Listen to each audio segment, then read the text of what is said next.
The following program contains strong language that is not suitable for young children.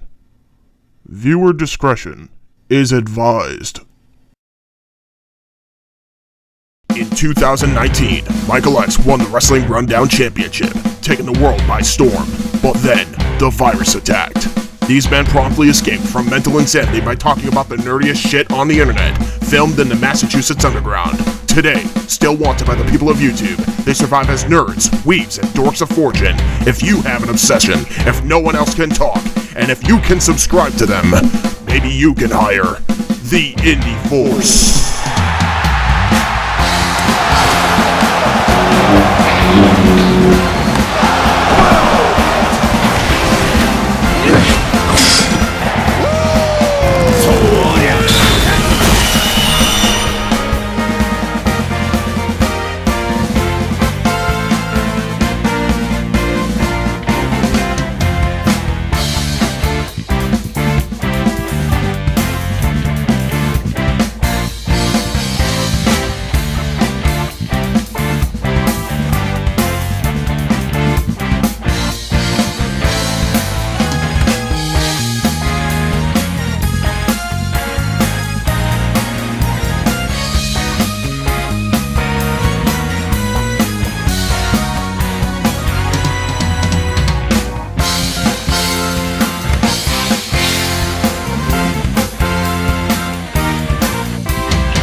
I love it when a plan comes together. Ladies and gentlemen, boys and girls, children of all ages, welcome to the Indy Force right here on YouTube.com, a podcast for weebs, nerds, and dorks of fortune. I'm your host, J-Hebert. You got the rest of the gang here. I didn't really have to introduce But no Karens. We don't allow Karens on this chat. We got an intro now, so I don't need to introduce myself ever again. Speaking of which, before we get into the topics, has anybody actually heard about that thing going on right now with the feminist fucking occupation against the word Karen? Yep. What? Yeah, okay, so now Karen is considered the N-word for women. That is a fact, James. Are you kidding me? I don't even know. It's a person's name. Okay, listen, I'm going to be honest. What's the person's name? I know plenty of people named Karen. When do you, and I know you're going to be able to censor this out, who names their kid? H.P. Lovecraft did for his cat. His name was because he was a black cat. Still had it. Yeah, but that's a cat, not a human true. being. That's not a human being. When do you sit there and go, this is my son?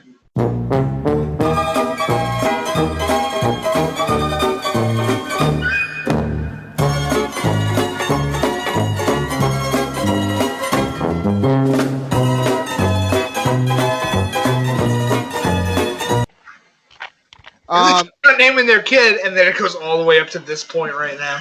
Yes. Okay. Now, ladies and gentlemen, we're gonna. Here's the deal. This week around, it's actually very, very wrestling heavy. So we're gonna get all the wrestling topics out of the way. Then we'll talk about everything else because holy shit, did a lot happen in wrestling this week. In both gaming, wrestling, and just wrestling in general. So obviously, wrestling gaming, really quick. Ladies and gentlemen, if you're out there right now and you are bored sitting at home and not know what to do, you can absolutely go on PlayEmulator.com. I would recommend it as soon as you get the chance. It gives you a whole bunch of titles that you haven't been able to play or games that you wanted to play for a long time. Right now, I'm playing Virtual Pro Wrestling 2 Dojo, which has a cast of characters such as Tiger Mask, Jushin Thunder Liger, and of course, the Great Misawa and Kenta Kobashi. So if you want to play, is that your recommended game of the week? My recommended game of the week, ladies and gentlemen. I would recommend to you Virtual Pro Wrestling 2 Dojo. If you want your classic pro wrestling fucking gameplay, but with nowadays, I guess you could say twist to it, this is the game I would recommend to you. Created by Aki, you know it's going to be fantastic because the movement, gameplay, and general appearance of the game is fantastic. I give it out of all a score. It's a 9.5 out of 10. It just has one problem. The game isn't in fucking English. So it's hard to understand. Not even in Google. It is. I'm actually getting to the point where I'm actually starting to read the kanji. And I'm starting to understand the language. And I'm like, do I have to play Japanese weeb games to understand fucking... Get the note out. Let's go. Somebody call Kyle Weaver. We found another one. Mom! Get the Vagisil. I'm going in. Jesus Christ.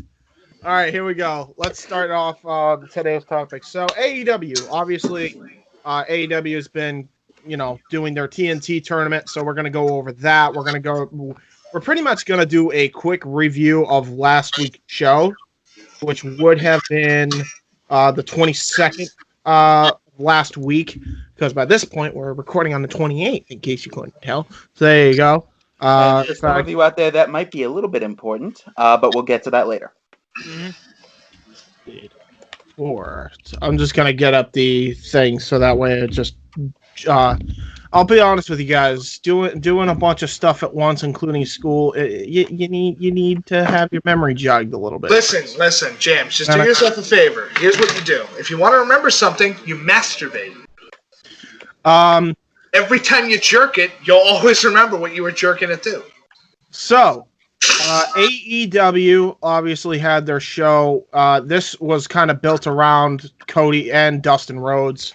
This particular episode and the TNT tournament as a whole, and Darby Allin as well. Are they fighting again, or are they tagging? No, they are in the tournament. They are in the tournament, but Dustin had a story going in that if he lost to Kip Sabian, he was gonna retire. I wonder where he got that from. And not that I care. Go ahead. And then what was it? The Cody also had a story going in where he's like he had to kick himself as well in this tournament. He already kind of screwed himself. He even mentions it, which I like. They have an awesome video package to open up Dynamite where Cody kind of references the fact that he kind of fucked himself out of the World Championship picture. So he's mentioning that he was an idiot, but he's changed since then, and he knows he makes mistakes. I like that instead of the WWE method where it's like, oh, he's the good guy, goody two-shoes, he can't do no wrong. He's admitting he made a mistake. So that was a very, very good change of pace, I would say.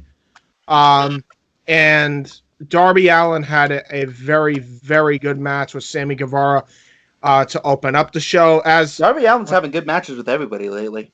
Yeah, well, I mean, he's not a bad wrestler. That's the major thing. Darby Allin, man, I'll be honest with you. And here's the thing. And I know this is typical of like, oh, they're gonna shit on WWE. Here it goes. Well, yes, I am. Fuck you. The reason why I'm bringing them up here is because you could tell with AEW and any WWE program, the difference is like night and day. The stars are still the stars, even with no crowd there. True. Even with no crowd there, you know what the people like. You give the people what they want, and you're able to watch it without kicking and screaming about a dumb booking decision. Agreed. Perfect example. Think back to Broken Matt Hardy and Chris Jericho a few weeks back. That was brilliant. It was absolutely brilliant. Yeah. Y2J cussing out a fucking drone. Yes, and that's the thing. And by the way, thanks, Mike. You fucking. Don't worry, Nikos. It's gonna be a meme in like a day and a half. Don't worry. They're gonna meme the hell out of that now. Oh yeah, absolutely. Truly, a hole of the ass. When your girlfriend bends over for the first time in like about 2.5 months. In 2.5 months, is that a bad thing? Is that what that? He's just disappointed. That's what that face is. When the chicken is subpar at Chick-fil-A. Yes. That's every day. What the hell are you talking about? Because you're not gonna be able to recreate everybody gives Chick-fil-A so much credit, but it's like Popeyes is better, bro. Popeyes is way better. Oh, And Words of little I mean, don't get me I'm wrong. sorry, I didn't realize I was talking with heathens. Dude, Talking about. dude. Hey, all You right. dare Let's be real. disrespect Let's God's be real. favorite chicken place? Dude, Popeyes The is same fucking- God Casey worships? Yeah. Hey, even I, even I can admit. Now, granted, I will say I do like their breakfast sandwiches, but that's about all they got going for them. Yeah, I Popeyes is the best for me, dude. Y'all are some heathens. I can't Bro, talk. listen. Listen, All right, listen, have you actually listen, had listen. Popeyes? Have you actually had Popeyes? Yes, and it's terrible. What about the Cajun fries, though? Okay. Okay, they can.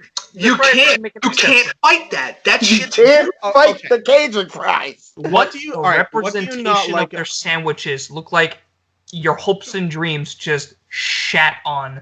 Oh, agreed. But that's why you buy chicken. You go to listen. You go to Chick-fil-A if you want a well-prepared fucking sandwich that makes you want to kill yourself halfway through eating it. You go to Popeyes if you want a meal that tastes good.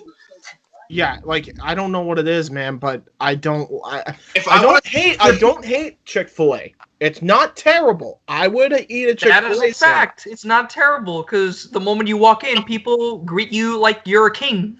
Yes, I and agree. then you sit there and you go, but Their- wait, their I'm eating at service is Chick-fil-A. but And then you go, food- wait a minute. And then you go, wait a minute. I'm not Jesus. What the hell their are these food people on is about? still very good, but Come I on, don't Sean know what it is, McMillan. man. The food at Popeyes. We should get him in on one of these days. I like the food at Popeyes better, man. I just do. Fine, 2 weeks their Listen, own. But listen. still, We can all agree. Anything is better than bar food. Yes. You don't go to a bar to buy food. Dude, I take Popeye's chicken over fucking Buffalo Wild Wings. The only time I ever ordered food Fair. from a bar was soup, and that's pretty much it. That is the most homeless response I've ever heard from you in my life. I don't know, man. Pub pizza is pretty good. Listen, like, okay, I know that we're gonna. I mean, yeah, we're completely off topic, but whatever. Fucking, Oh, who cares? definitely. That's all we do. That's all we do is break topic. But okay, Hoopsies is good.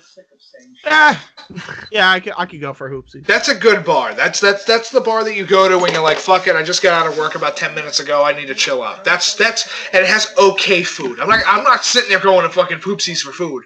I'm sitting there so I can down 2 shots of tequila and go underneath the counter and go, I'll take it. I take a black eyed pizza and picture. Bleh. But anyway, so back to the AEW tournament. That is. Yes. Yeah. I'm not gonna lie. Before we go any further with it, I was really moved by Sammy Guevara's promo of winning the tournament. However, in the week prior with the tag team match between Darby Allin, Cody, and Guevara and J-Hebert, if Sammy lost that fight, I'm sure he would have advanced, because the way this works is you need to win in order to lose one. That promo just kind of sets it up that, all right, he's going to lose because he already won 2 weeks prior. I'm sorry if I said 1 week prior. That was a different match. And plus, it was hinted that from the match 2 weeks prior, it was going to be a fight, like a reignition of the feud between Cody and Darby. Yes. Which they should, because Which is a last spectacular time it didn't feud. Draw. So hopefully That's a great feud right now. It's one of AEW's better feuds going on right now. And it here's is, the other no thing. doubt. Here's the other thing I want to point out. The way they built up this feud is very sports heavy. The way they did it, they did no bullshit shirks and ponies. Just 2 guys wanting to be the best and wanting to one up each other and wanting to advance in the tournament. That's all you need. That's all you really need. Like, they didn't overcomplicate shit. They didn't make like, oh, he went after my girlfriend, so I have to go for your girlfriend. No, none of that shit. It's just I gotta go wanna be badinga. You know what I mean? I gotta go ahead. That's some good meat. It's pretty good, you know. I mean, you know, it's what? Now, Now I'm just gonna do what I usually do and just give my highlights. The squash matches were entertaining for two various different reasons. The first one was that Kenny Omega actually got over a fucking dude from Atlanta, Georgia, and I really want that guy signed because he actually has a ton of potential. Yeah, I really like him. I don't remember his name off the top of my head, but he was really, really awesome. Alan Angels, that's his name. Alan Angels was fucking great. Chris Jericho kept pronouncing it as Alan Angle. Or no, Alan. Why does that not surprise me? Why not? Just go with it now. Why not? Fuck it.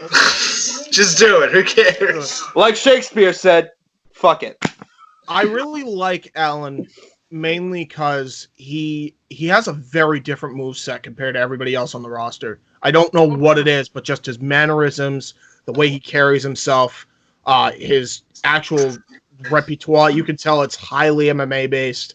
It said in the commentary he was like a professional wrestler for other independent companies. So obviously he's going to pack some punches and kicks. His moveset was going to be different from anyone else. It's likely that he would be signed. And absolutely.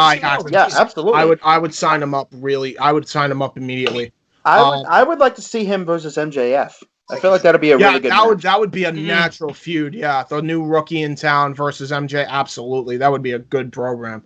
Actually, no, not with MJF because unfortunately he suffered a painstakingly traumatic, horrible injury. I fucking love MJF, man. He's such a good bad guy.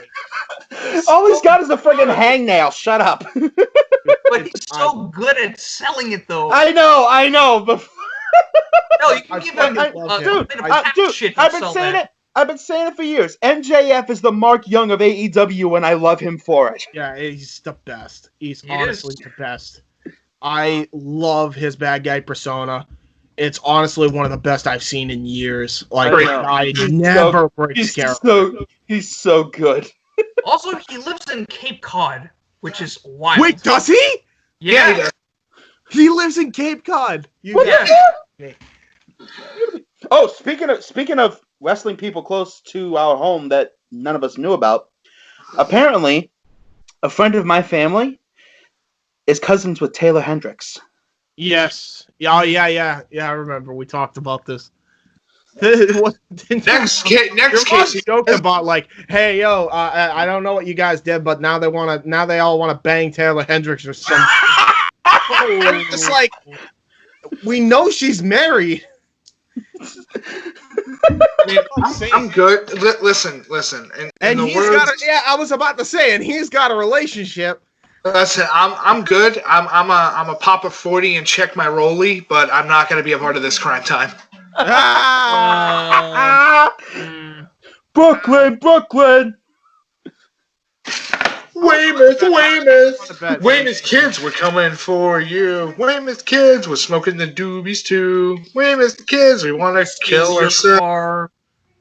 We beat up a old man in the street because we're fucking assholes. Anyway, let's continue. Obviously, I hit another highlight for me was I mentioned there really wasn't much to the Brody Lee squash. He was just fucking brutal. I loved him. He just got brutalized.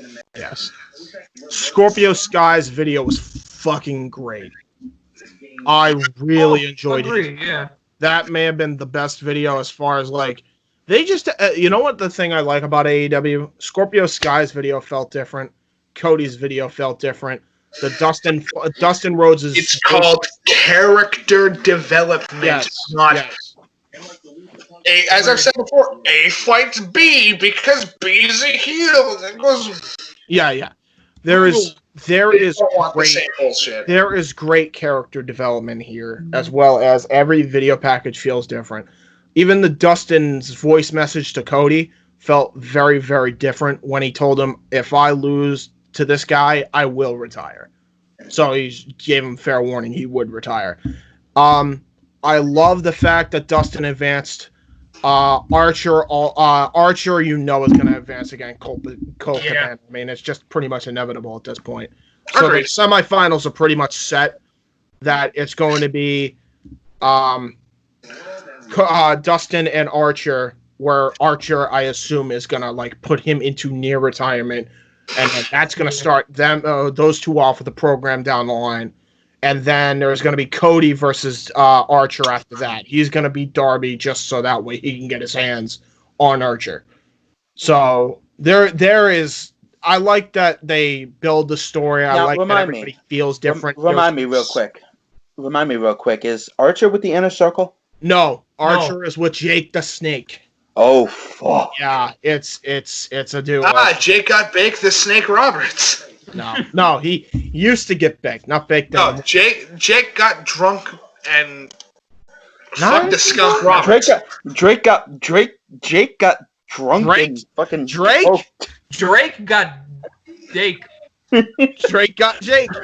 Well, hey, Drake is usually pretty baked himself, so. Agreed. Very true.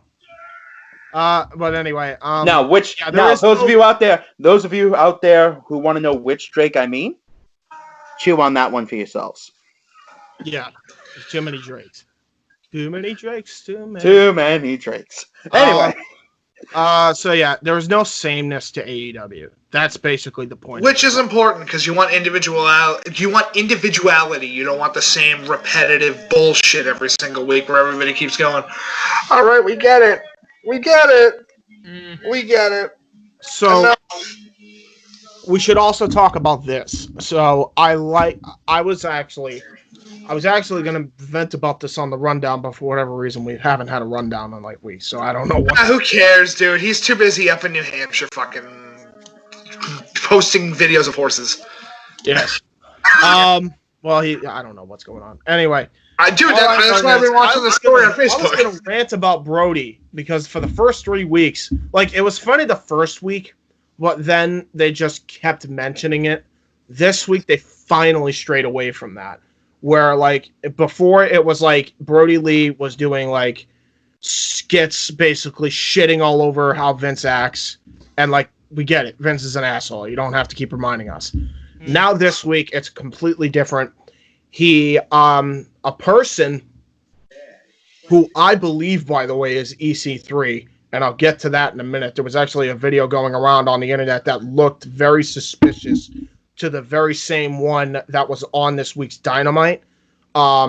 He ends up meeting with Brody after he writes on the Dark Order website, which, by the way, is a legitimate thing.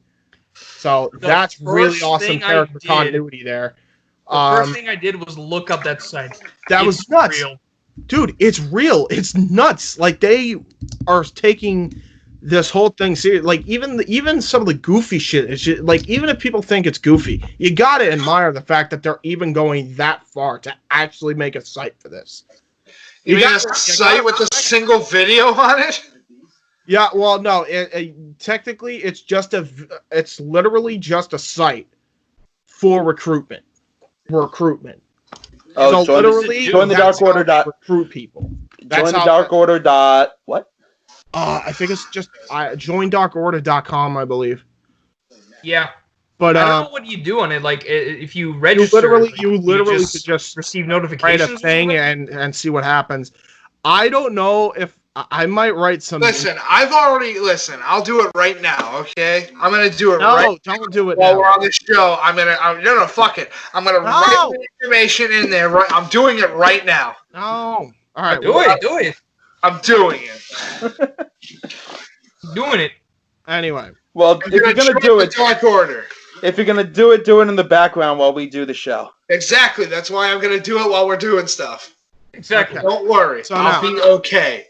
So now, Dark Order gets a new recruit. He ends up meeting Mr. Brody.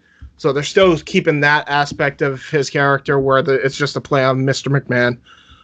But he's basically recruiting this mysterious individual who is EC3 to the Dark Order.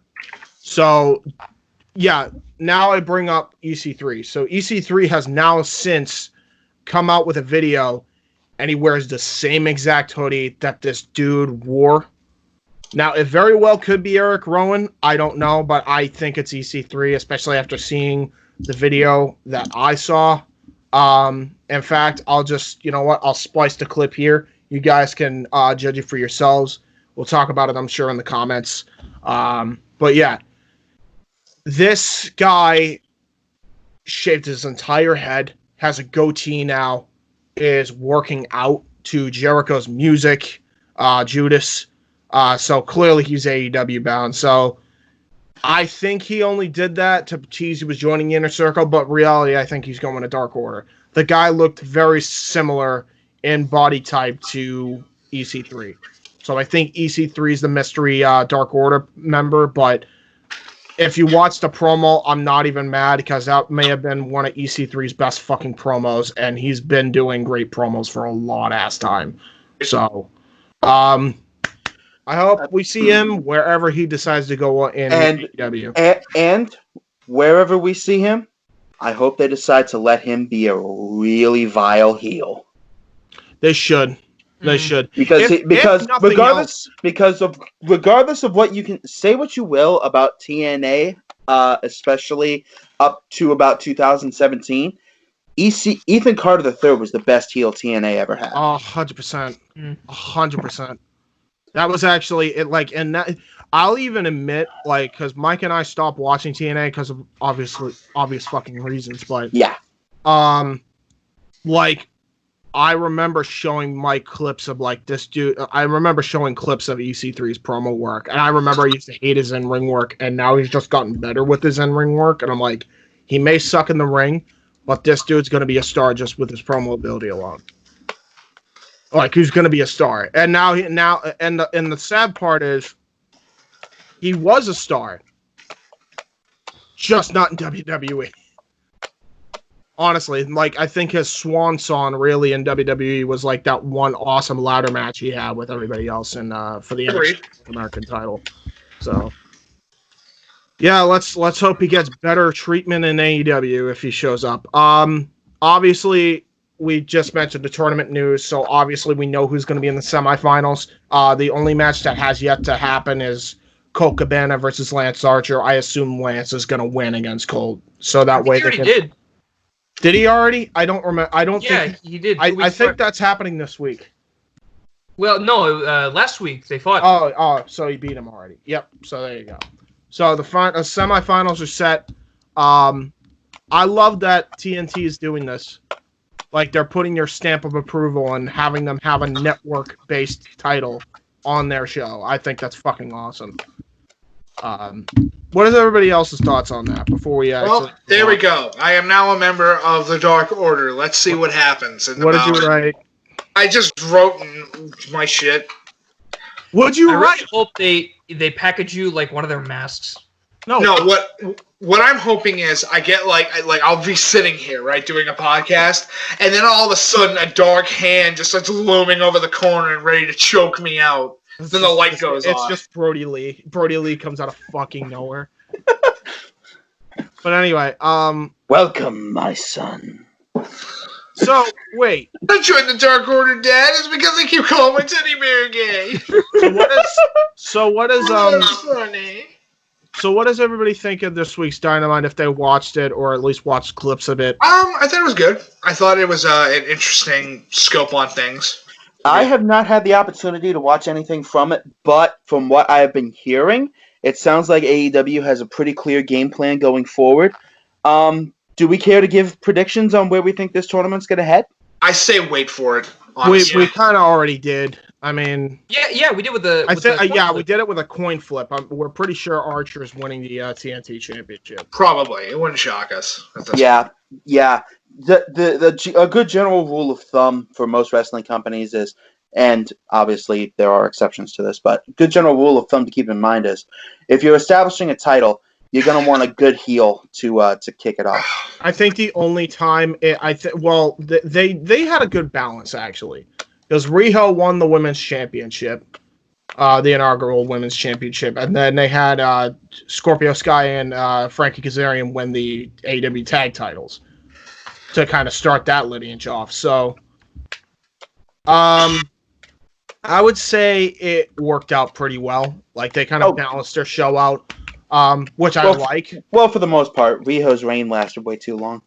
Yes. It did. And I'm not saying AEW is perfect by any stretch of the imagination. No.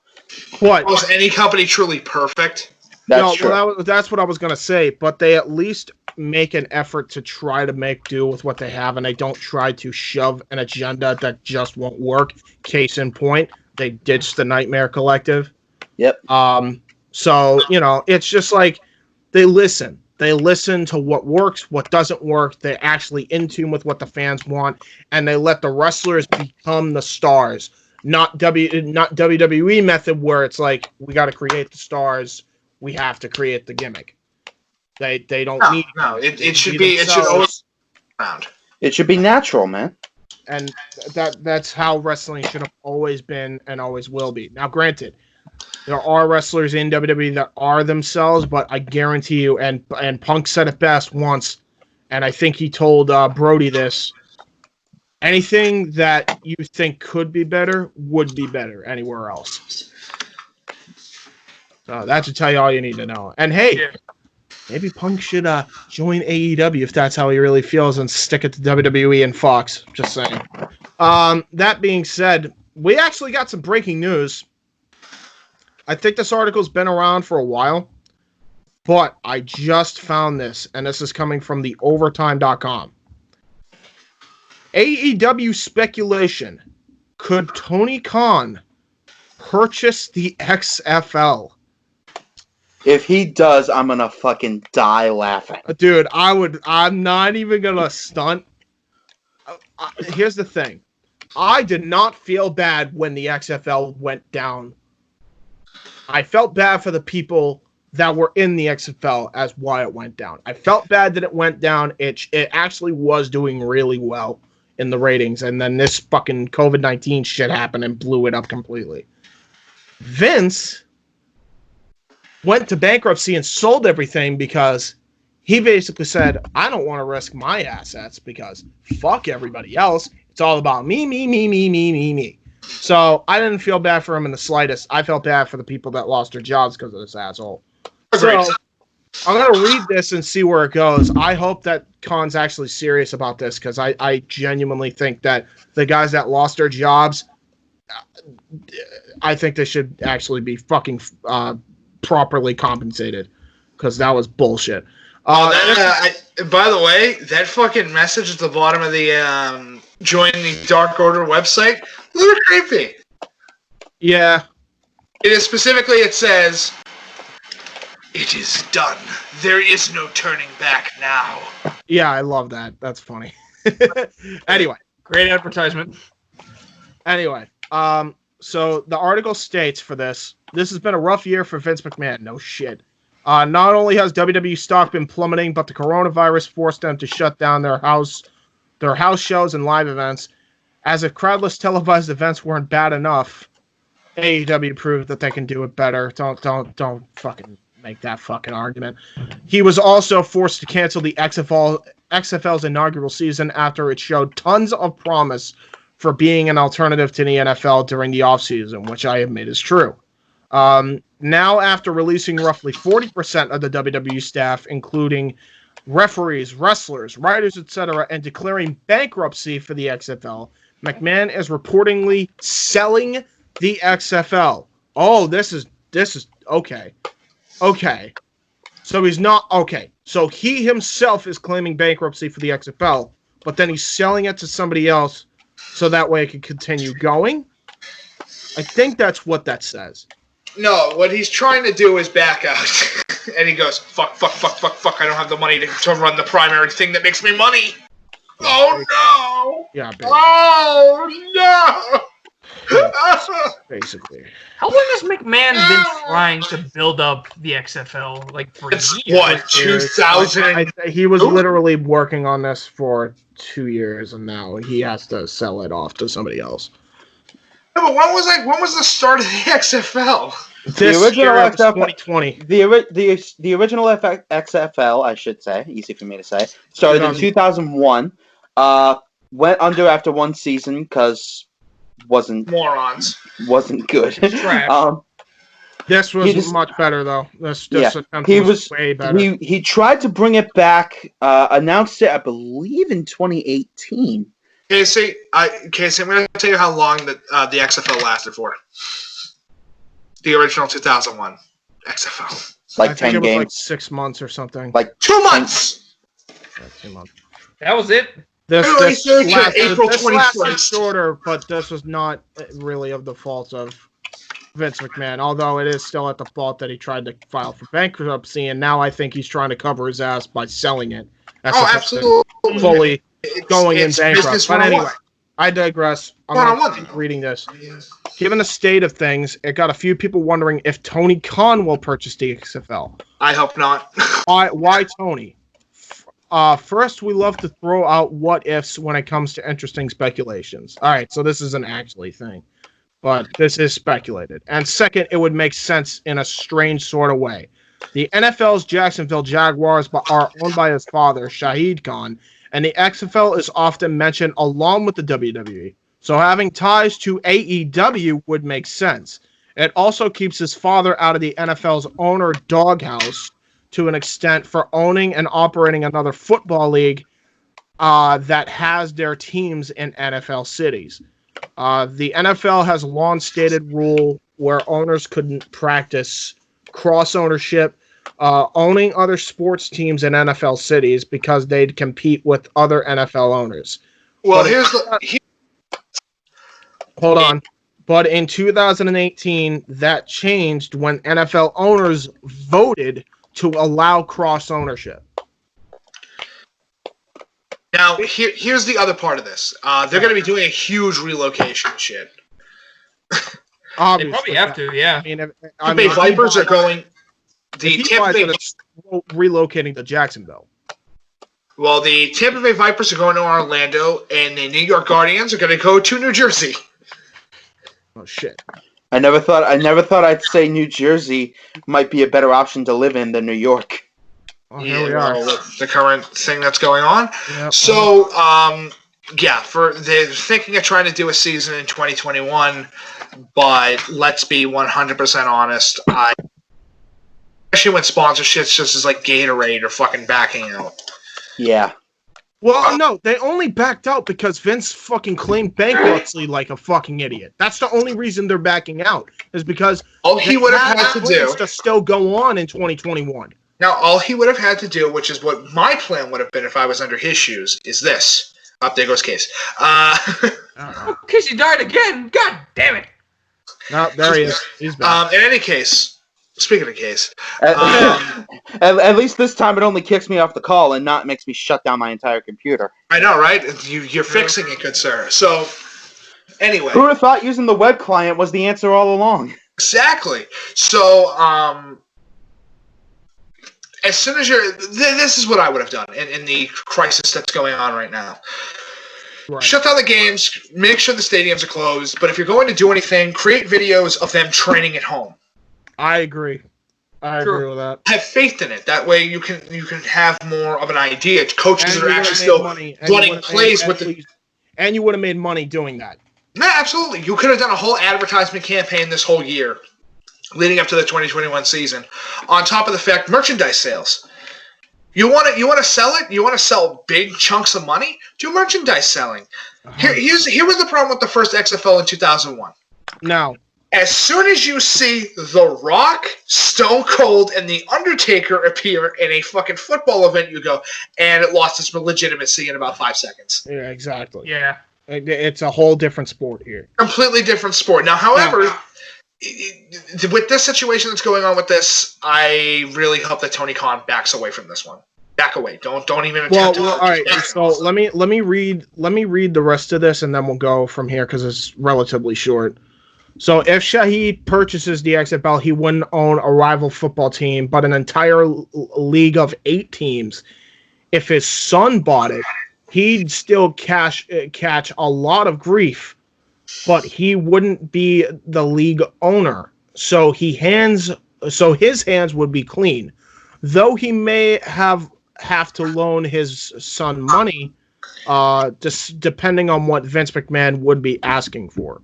So basically, Shahid would have to fund it in some respect. New versus old guard. As the rest of the article, appears speculation. No, I think it's just talking about. Don't do it. Listen, what they would do if Tony Khan actually purchased the XFL. If Tony Khan is smart, he would either A, buy it and then rebrand it as something else. Right. True. Back away from the deal altogether. I don't agree with that, because if he actually owned the League of 8 teams and NFL was going to be cross promoting anyway, then honestly, it really should be an alternative to the NFL while also being partners with them. Yes, I agree. That's basically what it was going to be anyway this time around. It wasn't competing with the NFL per se. It was actually partnering up with the NFL and just having a football in the off season. Yeah, that's so. I say, why the fuck not? I don't see why you couldn't do it. I mean, let's talk about the man in question, right? If he were to actually buy it, Tony Khan, right? He runs an English football team. He runs defensive coordination for the Jacksonville Jaguars, I'm pretty sure, while being the president of an entire wrestling league. The guy's not a fucking lazy prick. No, he's not lazy. It's not about laziness. It's about profitization on a margin of, can we make money off of this as a primary source of income? I think if his track record with AEW is to be shown, I think he can, yeah. It's Tony Khan. I'm not bashing Tony Khan or anything like that, but if it's going to be a smart business decision, it's either A, sell the teams. Right. Teams, a couple of them off to the NFL and start building new ones. Honestly, if I was him, I would start all the way out in the western part of the U.S. Right. And move my way towards the east. Fair enough. All right. I would suggest sell the players to the NFL and take some players to the XFL. Some of the teams that trade them. Don't need. Perfect example. Bring Vontaze Burfict into the XFL so he doesn't injure any more players, you fucking dunce. Or the entirety of the Broncos, because they're the biggest cheaters alive. Yeah. Well, can we just burn the Broncos, please? Relocate the what was it? The Defenders, the New York Defenders. Relocate them to New Jersey, the New Jersey Defenders, and fucking get rid of the Broncos completely. Fuck them. Fuck them. Listen, they're not going to get rid of the Broncos, but what they should do instead is they should get rid of the Broncos, because it's the smartest decision. Get rid of that shitty fucking team that hasn't won a Super Bowl in about the past a long time. They haven't won a fucking long time. And also get rid of the Browns. And the Browns as well. You know what? Yes, but put the Browns in the XFL so that way you at least have. They're a useless team. They don't win shit. You know what? Yes, they're useless in the NFL, but if you put them in the XFL, you got to have a trade off if you're taking a team from the XFL. No, you're not taking a team. You're just getting rid of the Browns. I'm just pointing it out there. I'm just pointing it out there that. Oh, I know. I'm not disagreeing with the factor. I'm just saying, just get rid of the team altogether. I'm just pointing out there. If you do it that way, at least there's a trade-off there. All right. So we got that out of the way. So that really wasn't breaking news. I guess it was just an opinion article, and of course, the fucking article decides to pretend to be news. So, Nikos, just for your sake, you'll be able to rant about the thing you wanted to rant about at the end of the show. Fuck it. That's for last in that regard. Okay. Now, speaking of AEW, this is very AEW heavy for the first 3 segments. It's my turn. So, Mike did an Assassin's Creed idea. And he did very, very well on that, and we graded it, I think, from a scale of 1 to 10. Now we're going to do it with my idea, and this idea is if AEW were to purchase Impact Wrestling in 2 years' time. So this is complete fantasy, but also very realistic the way I structured this. So I'm going to talk about why I think this should happen. We didn't have 2 rules then. Yes. Number 1, Impact becomes a secondary brand. That's what you're already reading my mind. That was Number two. You are not allowing any of the management of TNA to run TNA. No. Well, the management from TNA back then is already gone anyway. It's Don Callis now. It's whole new regime. When in doubt, Dixie comes back. Fuck her. She's been out of the fucking running for a while now. I think she lost control in 2018. Probably, so, but I just want to put that out there, and there's a minor third bit to it that I want to be a part of. Number one, don't you fucking dare hire Russo. No, never. Vince Russo wouldn't be able to come up with Russo wouldn't be able to come up with half of what I come up with here. So basically, he would come up with it. It was just breakfast. Would you hire Dave Lagana? Lagana, you mean? Yes, yeah, 100%. Lagana is fucking great. Just don't hire fucking Vince Russo and Jim Cornette. Don't, because you're gonna get two opposite views on wrestling, and it doesn't help. I'm so over the childish. Oh, you're offending the sport I love, and because you're an idiot, and I'm like, you're getting offended because I was an idiot. I'm done with the fucking feud. Let it fucking die. Stop giving them fucking attention. Dude, the feud's been going on since the early 90s. It's old. Get over yourself. You guys literally act like fucking children. Grow up, both of you. Anyway. So the TNA AEW merge roster that will happen in James's timeline in 2 years. Yes. So I'm not saying this is happening right away.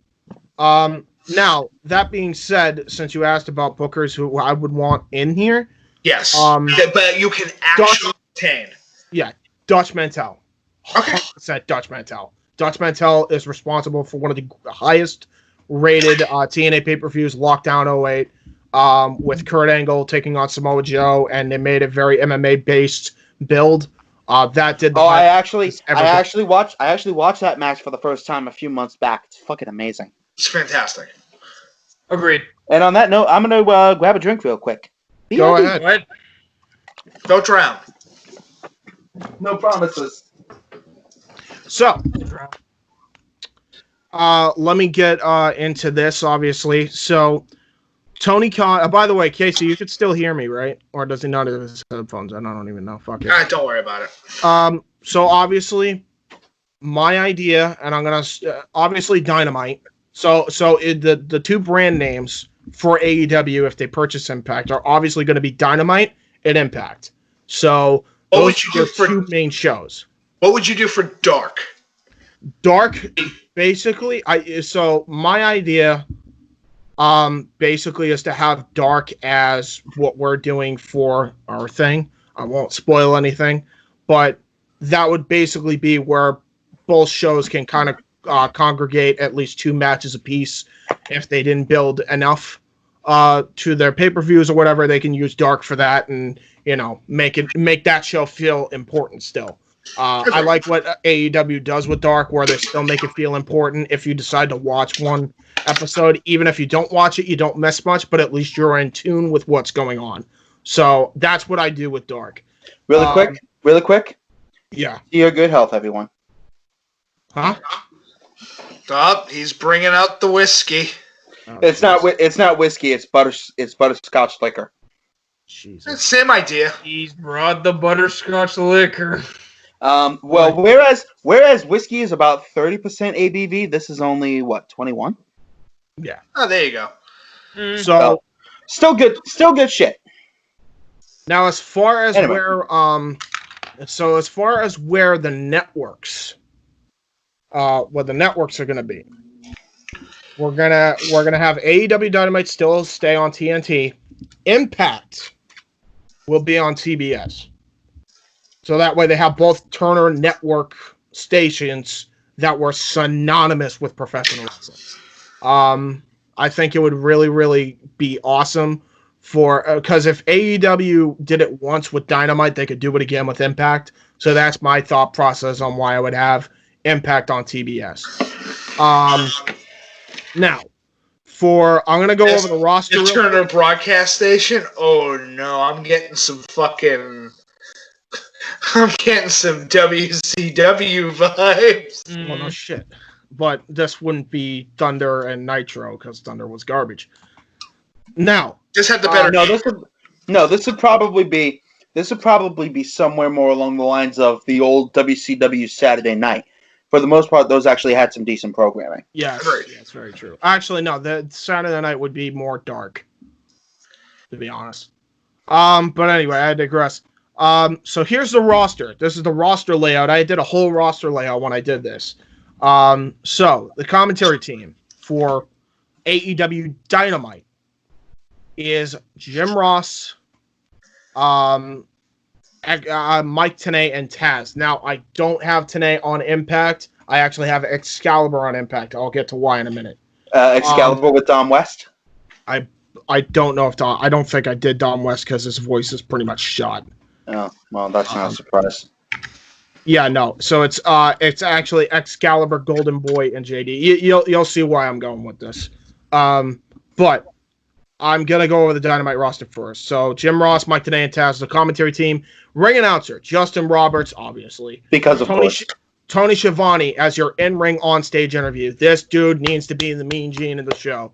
Oh, agreed. 100%. He's honest to God so good at the job. I'm not even stunning. He's like the closest thing to Mean Gene you're ever gonna get. Would you have Alex Marvez as a secondary backstage interview? Yeah. So Dasha Gonzalez and Alex Marvez will be your backstage interviewers. I'd probably Dasha specifically for the women's /knockouts division, which is fine.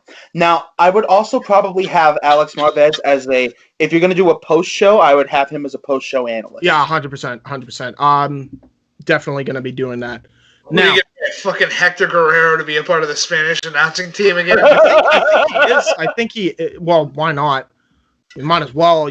I think. I do the WWE method in that regard, where it's just like, the multi-language commentary booths. They don't need to necessarily be, for one particular brand or the other. Yeah. But I digress. So, the referees I chose for Dynamite are Aubrey Edwards, Bryce Remsburg, Earl Hebner, Paul Turner, Rick Knox. So the guys that are already hired. Yeah, which makes sense.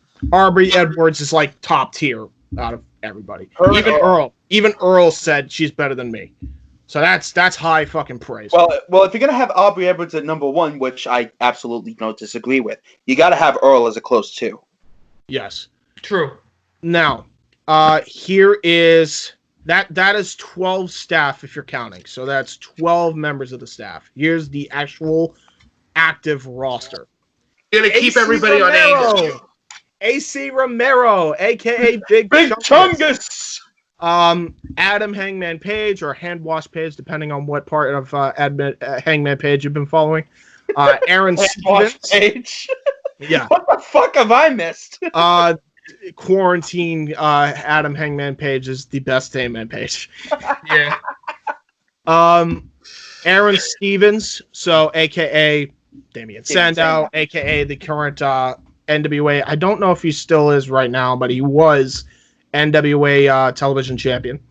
Allow me to beg your indulgence for one moment. Brandon Look Cutler. at my not so shiny belt. Brandon Cutler, obviously, he's kind of a Dynamite lifer, really. Yeah. Chris Adonis, aka Chris Masters. I think they should get him because that guy got shafted. He's still wrestling? Oh. He's still he actually is done. He hasn't wrestled in a bit, but he still could go. And I think he got fucking shafted by both the old TNA regime, aka GFW regime, and WWE by the later part of his career, especially when he got fucked so hard. How dare you not have such respect? Have the respect for a man who saved an old lady from a fire with his bare hands. Wow, I didn't even know that. So yeah, WWE, you don't look good. I guess they don't care about heroes. They just care about money. Yeah, this man is a lifesaver. Shit.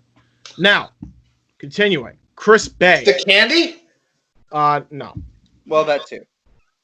Chris Bay. Wow, dude. Chris Bay is a independent guy that actually just got recently signed with Impact.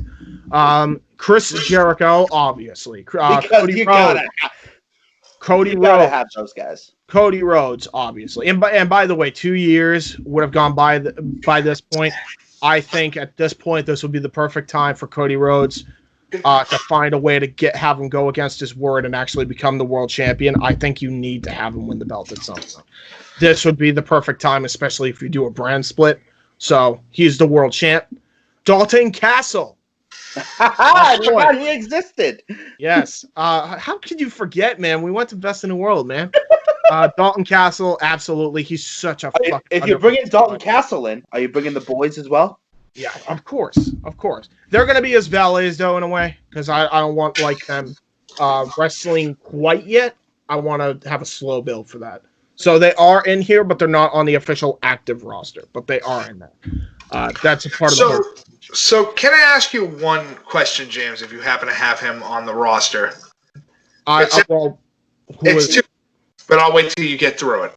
If I say their name, you can say something. Yep. Darby Allin, I actually in this have him as the TNT champion or the television champion. By this point, this before TNT title was even made. I made this. Yeah. So.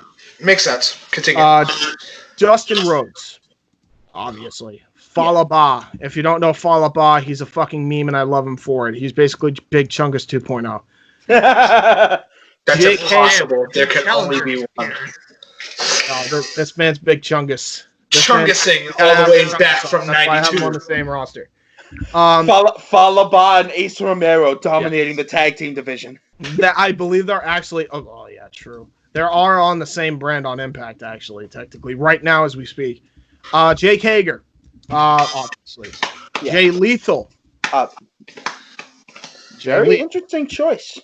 I love Jay Lethal. I think that man should... He's an amazing athlete. I'm surprised he hasn't won back the ROH World title. Yes, I agree. Nobody knows. Obviously, Jeff Cobb, I think that even though he appeared on Dynamite, he would be in Dynamite by this point. He would have been signed by now. Joe Hendry, if you remember Joe Hendry from WCPW and or Impact and or Ring of Honor. I think he's actually in Ring of Honor now, but I'm sure that's going to lapse in 2 years. You got to have Marty Scurll in there somewhere. Oh, I do. Trust me, I do. Jeff Cobb, Joe Hendry, Joey Janela, obviously. Jon Moxley, the world title contender, obviously. Yep. Ken Anderson, another guy. Wrestling?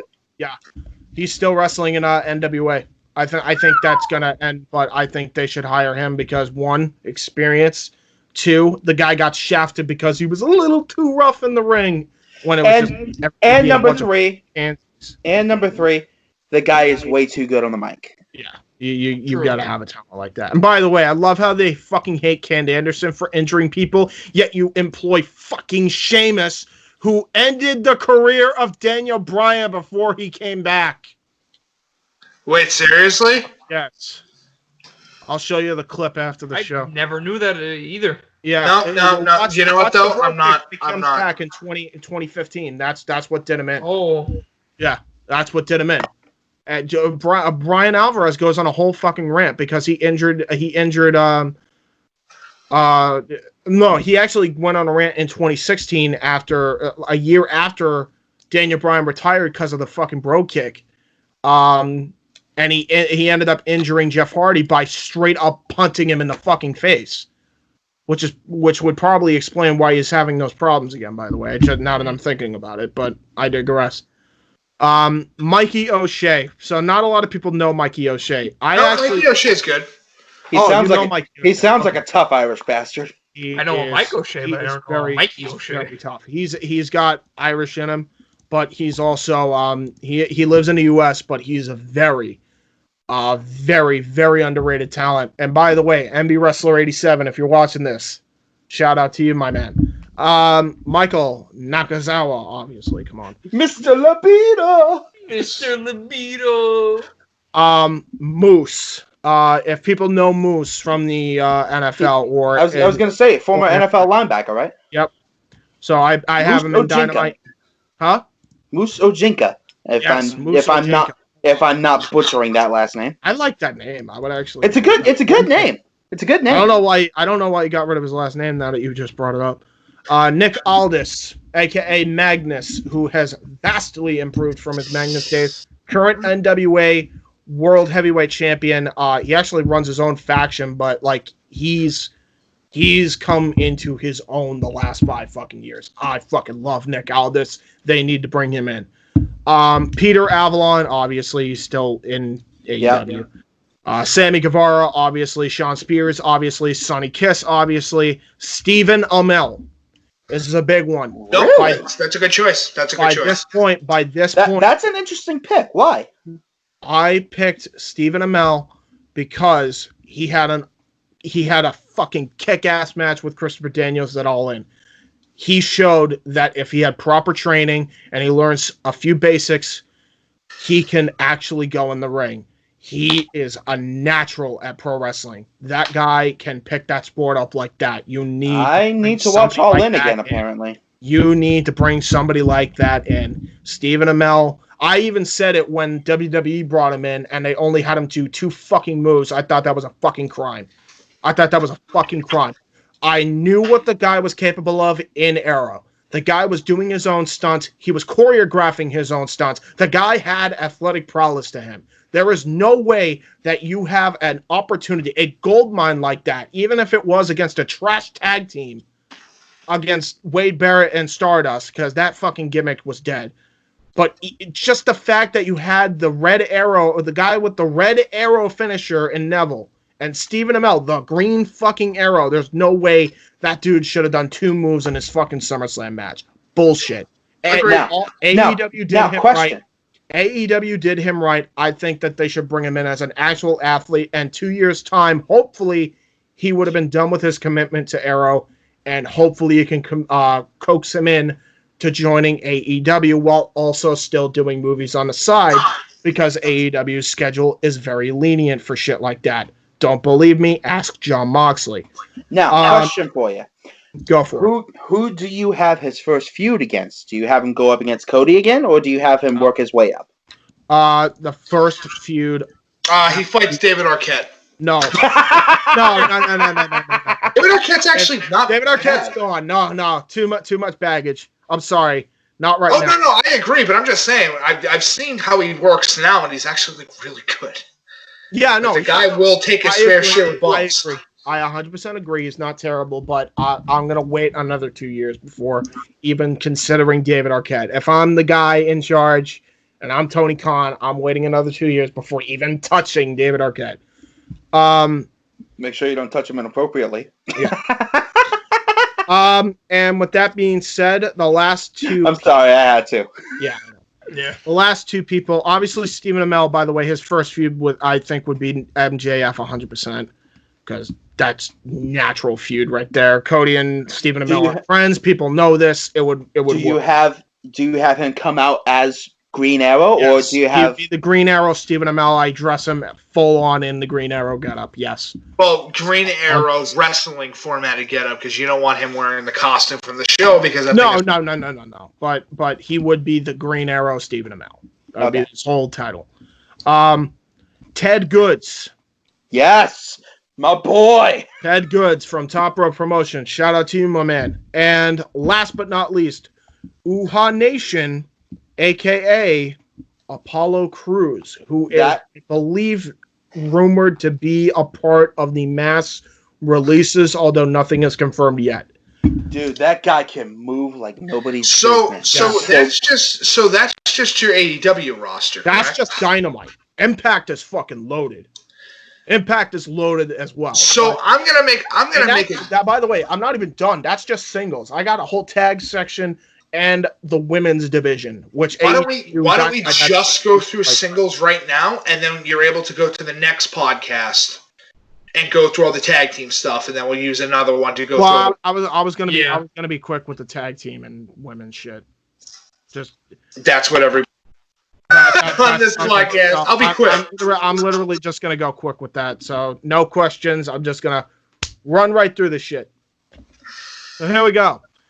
All Night Train featuring Willie Mack and Rich Swann. They're actually a tag team in Impact. Art of Strong Style, Kenta and Kota Ibushi. Bring them in. You have a working relationship with New Japan. Everybody knows it. Diener Boys, Cody and Jake. They're a tag team in Impact.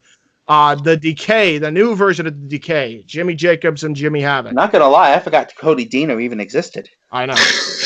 Devil's Dorman. There's Casey marking out again. Frankie Van, Brandon Webb. Lucha Bros, Pentagon Jr. and Ray Phoenix. Proud and Powerful, Santana and Ortiz, obviously. Pulp Friction. No, if you're gonna get me to mark out, bring this guy in. I will take my time on this one because this is a funny team I created. Pulp Friction, Juice Robinson and Orange Cassidy. Yeah. Finishing move, the Pulperizer. Yes. The Gun Club of Billy and Austin Gunn, Strictly Brexit as opposed to Strictly Business, which would consist of Nick Aldis, who leads the group, Zack Sabre Jr. and Doug Williams. Bring Doug Williams to AEW. He can still go. The Butcher and the Blade with the Bunny, obviously. The North, Josh Alexander and Ethan Page, who are a fucking great tag team in Impact. And on top of that, you got the top guys, a.k.a. I believe they're going by the Revolt now, which is the former Revival of Scott Dawson, Dash Wilder, who would be the AEW World Tag Team Champions. Now on to the women. Good team. I don't care how badly WWE treated them. They had such a good chemistry, and they were so good in the ring. Yes. Remember, no flips, just fists. Yes. Great, good stuff. Dynamite. Dynamite's women's /knockouts roster. Alexa Nicole, I believe Impact. Alicia Edwards, Impact as well. But all the women's division is all coming into Dynamite. So they're going to have exclusive rights to the women. Big Swole, also a part of the All Night Train, a.k.a. Ariel Monroe. Brandy Rhodes, Dr. Britt Baker, DMD, obviously. Emi Sakura, obviously. Io Shirai, who is rumored to be done with WWE in a year's time. So look out for that. If she goes back to Stardom, she's coming back to AEW is all I'm saying. Are you gonna have what's her face? Hikaru Shida in there? Yeah, she's in here. Okay. I believe she's in the tag team. I have a women's tag team division too, by the way. Evilise, Jordan Grace, Katrina. Katrina, who is a very underrated wrestler as well as a great manager in Lucha Underground. Caitlyn, Kiera Hogan, Chris Cyborg. I know we had a debate on this on my channel before, but I think Chris Cyborg would actually be a natural in the ring. I agree. I've had the chance to look over some of his stuff, and I think it'd be good. So, Leva Bates, Marty Bell, Melina, Priscilla Kelly, Riho, Sadie Gibbs, Tennille Dashwood, Tessa Blanchard. I would make my women's world champion. I don't care what anybody wants. Oh, she's fantastic. What's the incredible. Yeah. She's incredible, man. Tyra, and then Tyra Valkyrie to round out the pack. Are you going to grab Jordan Grace? Jordan Grace is in here. Yes. Okay, just want to make sure. Jordan Grace is absolutely in here. Okay, just want to make sure because I didn't recognize the name for a second. Women's Tag Team Division. We start off with #Bad Bitches, which is ODB and Jazz. I created a lot of these teams here. The Decay, which is a continuation of Jimmy Jacobs' version, which has Rosemary and Thunder Rosa. If you don't know who Thunder Rosa is, watch NWA Power. Dollhouse, Taryn Terrell and Penelope Ford. Two blondes, makes sense.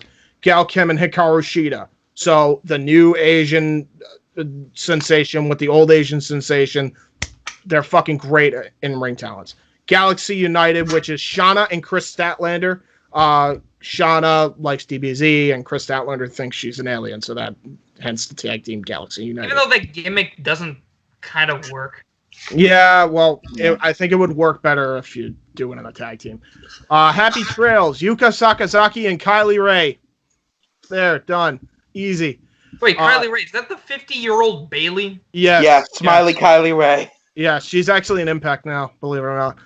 Hiroyo Matsumoto and Meiko Satomura, if you remember the Mae Young Classic, and somehow WWE didn't sign them. Kaiju, a.k.a. Awesome Khan and Nyla Rose, because Awesome Khan would be able to, I'm hoping to come back by that time. Why wouldn't you do, I mean, personally, I would have done Awesome in Asia, but that's a different story. Well, Asia's pretty much that would have been a good feud. Yeah, Asia's got fucking terrible knees, dude. It wouldn't work. Yep. Well, Madison Rayne and Kiera Hogan, because they're already a tag team in Impact. Rachel Ellering and Teal Piper. Rachel Ellering, daughter of Paul Ellering, Teal Piper, daughter of Roddy Piper, led by Blanchard, a part of the Inner Circle, and they'd be the women's tag team champions. That is a huge thing I wanted to point out on this. Are you bringing in Daphne? No, I'm not bringing in Daphne because I think she's long retired.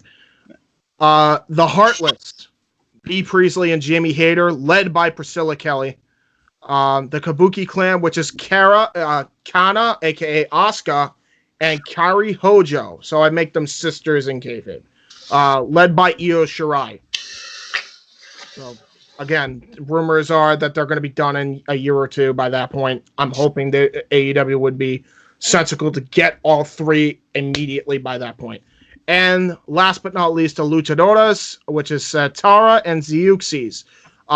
Each of them actually competed in WWE's Mae Young Classics, respectively, in the 2 years that they had it. Now, Impact. Now we get back to the singles wrestlers.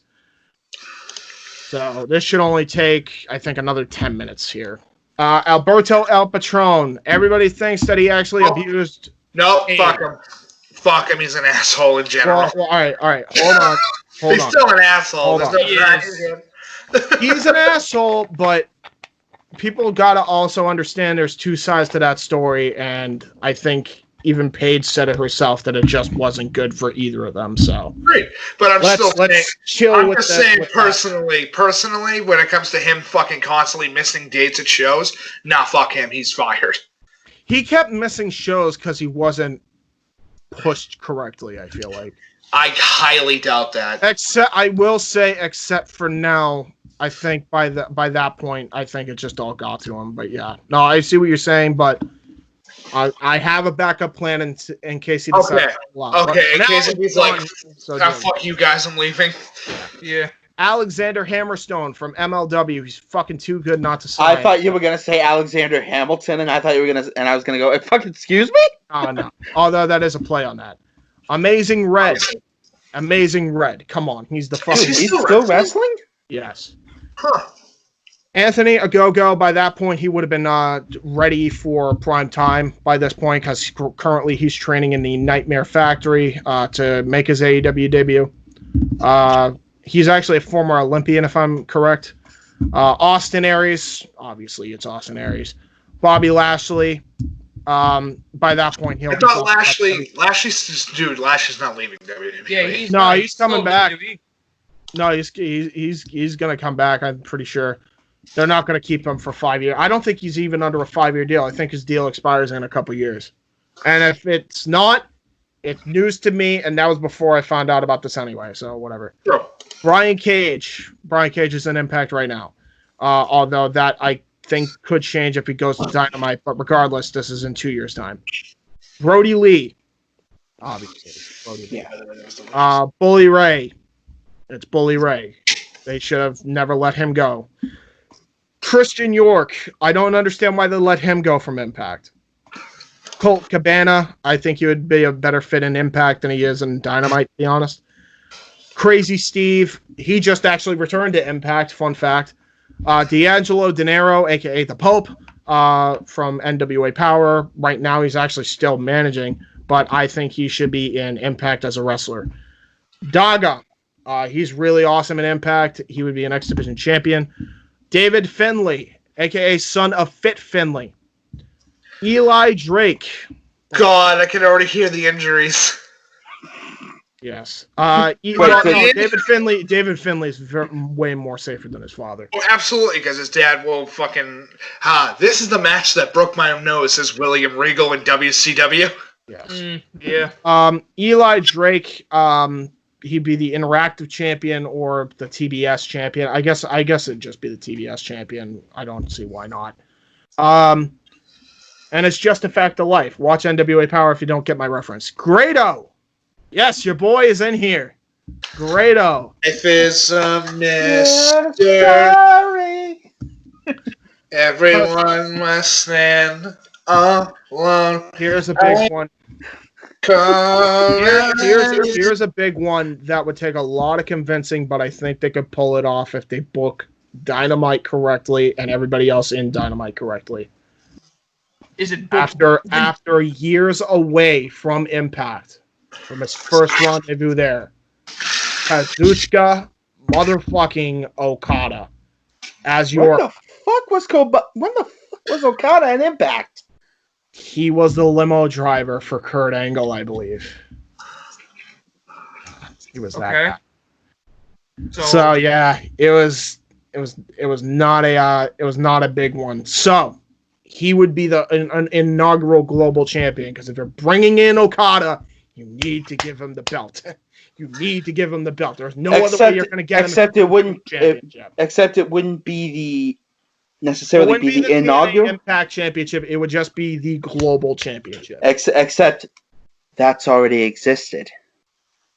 Yeah, but it turned into the global championship, and then the global championship became a world title when GFW and Impact had their merger. So it was actually the global champion was the top prize when Alberto El Patron held it. So that's why I'm saying global champion. That's the top belt. just to make it very clear, that's the top belt. Ken Shamrock, obviously, because he's actually still in Impact Wrestling, global title contender. KSI. I know people are going to be like, why KSI? He actually has professional wrestling training. KSI, the YouTuber? Yes, he has pro wrestling training. Whoa! Yes, he does. I actually have video of him doing pro wrestling. He actually had a pretty decent match, and with his current boxing skill and his fame right now, AEW would be fucking crazy not to try to get him. If they hire KSI, I won't watch anymore. I will not watch this. Why? What's wrong with KSI? No, KSI I have no problem with, but if they hire Logan Paul, no. No. Who's next? The Rakas? Are you going to hire the fucking Raka brothers too? If they do, I'm going to die laughing. Well, they're not terrible wrestlers, actually. No, they're not, I'll because stay they for the constantly hurt Raka, each other. but I'm not. Fuck it. Hire them all. KSI, Raka twins, and also the Haroon twins. If you're gonna go for YouTubers, Gotta get that blood in that vein. Yeah, gotta put that blood in that vein. I love how Mike died laughing for a split second and almost collapsed into the camera. Now I'm gonna continue with this. Dude, you gotta be careful with snakes. That's all I'm gonna say. So the reason I have KSI also is because if I'm building the global title, I'm making this like KSI is gonna be a part of that division. Kenny Omega, who is Canadian, he's going to be a part of that division. Kazuchika Okada, who's the champion, he's Japanese. Alberto El Patron, Mexican. You see what I'm doing here. Just pointing that out there. Lance Archer, he'd be in there, obviously. Laredo Kid, who is fucking great in that one match. I'm sorry, but you're missing an individual. Who? Brian motherfucking Lethal Weapon Cage. No, he already said it. I literally said Did he? it. Yes. Oh. Pay attention. There'll be a quiz later. Fuck that quiz. You fucking... That's my fucking line, you ass! Anyway, Laredo Kid, Sorry, Casey, you're not the one to talk. Low-key. Obviously, low-key. You know what I mean, you fucking son of a bitch. Low-key, obviously, Low-key's fucking great. I still love Low-key to this day. So good. Marty Scurll, here you go with that. A part of Villainous Enterprises. I bring all of Villainous Enterprises in here, by the way, including Flip Gordon. Everybody watch your fingers. Actually, yeah, he is. Yeah, he is. He is in here, now that I think about it. Marufuji, he's fucking great at Impact. Absolutely would keep him. Michael Elgin, also great at Impact. Would absolutely keep him. Mil Muertes from Lucha Underground. The Thousand Deaths? Yeah, they gotta sign him. He's fucking too good as a fucking dark ass villain. I love him. Pac. I'd actually split the Death Triangle up by this point, because by that point it I don't think you can. There's too many trios. I will. Yeah, Pac would be. I'll tell you why. UK global champion contender. That's fair. why. No, that's why. fair. Paul London, X Division guy, be a great veteran and a great addition to Impact. Petey Williams, obviously I keep him because he's great. It's fucking Petey Williams. QT Marshall, I feel like would have more success and impact than if he were to stay on Dynamite. Rob Van Dam, global title contender, but also accompanied by Katie Forbes and Jennifer Barlow, who are, that's like the best act going on Impact right now. If you don't know what I'm talking about, look it up. Sanjay Dutt, X Division title. Come on. He's fucking great. He's not champion, by the way, but he would be great as a contender. Suicide, the new Suicide look. Has anybody seen it? It looks sick. It's fucking great. Put that shit in the chat. I want to see it. Oh, man, I will. I will after this. Tigre Uno, very underrated talent. I would hire him back. TJP, who's actually in Impact and also working for New Japan, so there could be something there for him in Dynamite down the road. And Ultimo Dragon. And I mention Ultimo Dragon because he's back wrestling for Dragon Gate, which AEW has a working relationship with. So that is all the singles, guys. And by the way, here's the new Suicide look. I already beat you to it. Fucking awesome. Now, that being said. Hey, nice. Now here's the final. That was singles wrestlers, by the way, because they don't have any women. Yo, that looks fucking dope. I told you a whole new life. Who's wearing the mask? Do we know? I have no idea. But all I know is that looks too cool not to give him the belt. I don't even care. That's so dope, man. Now. I'm starting to sound like I baked off my ass. I better put this schnapps away. Yeah, sure. You do. Now, that was just the singles wrestlers. There is no women, obviously, because AEW Dynamite has the women. Here is the X Division Tag Team division. This is the X Division Tag. So this is Cruiserweight Tag, essentially. So I'm going to run through these. I don't need to keep continuing. Airstrike, any combination of the three. I'll explain that they're also in a trios tag division in a minute. Best Friends, Dark Order, Jurassic Express, Motor City Machine Guns, Private Party, The Rascals, Reno Scum, SoCal Uncensored, Strong Hearts, The Crisps from OVE, The Foundation, specifically Teddy Hart and Brian Pillman. Hopefully by this point, Teddy Hart gets his shit together. The Hybrid 3, any combo. This is including Kip Sabian with the Hybrid 2 because I think that was a very underrated, short-lived trio. The Kingdom, Matt Taven and TKO specifically. The Wolves, I bring back David Richards by this point because I'm pretty sure he'd be done with his degree.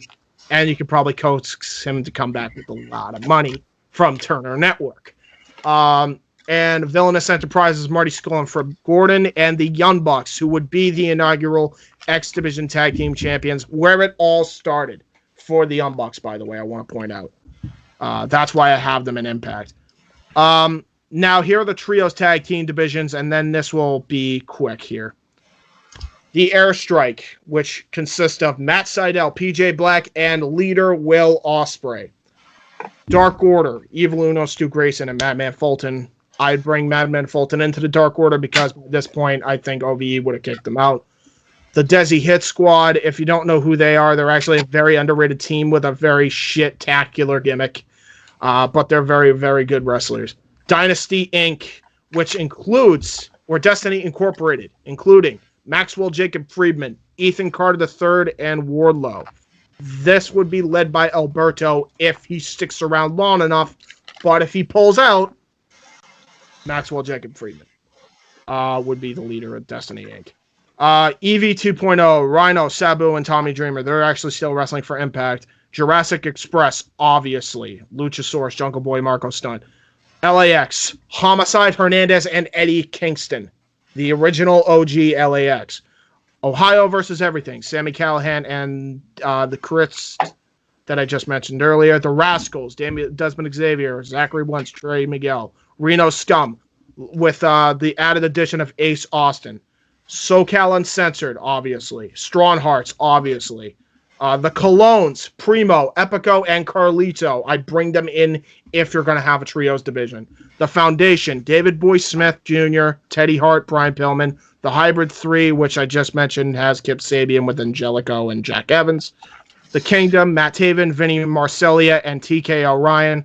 And finally, Villainous Enterprises, Brody King, PCO, and Flip Gordon. That's it. One small problem with the Kingdom. Vinny They're in Ring turned of heel. Honor, but this Well, is not even that. go. Vinny turned heel not too long ago. Ah, fuck's sake. Of course. Well, bring back Mike Bennett. There you go. Done. There you go. Yeah. Absolutely. So I would there- absolutely. You want Mike Bennett back in Impact? Absolutely. when Go in for it. doubt, bullshit out. Anyway, I also forgot to. I also forgot. He's learning. No. I think I know who Suicide is. Who is it? It's Ace Austin. Fucking clearly Ace Austin's the same body tone. Like the exact same body tone. Really? They should make him somebody else. Make him. No, it's clearly Ace Austin. If you take a look at a side-by-side of the guy who dressed like Gambit once and is a huge comic book fucking nerd and look at the new costume based upon his stance and everything else, it's obviously the same dude. We'll see. I'm hoping that's not right, though. I mean, I'm making a fucking shot in the dark just based upon, general images, but it looks like it's Ace Austin. Anyway, It's either Ace Austin or... I'll be quick with this. The staff, it's really quick. Commentary team: Excalibur, Golden Boy, who they need to put him on somewhere. He's too fucking good. And JD, if people remember, I like JD from NY206. He's a very good commentator in hog wrestling.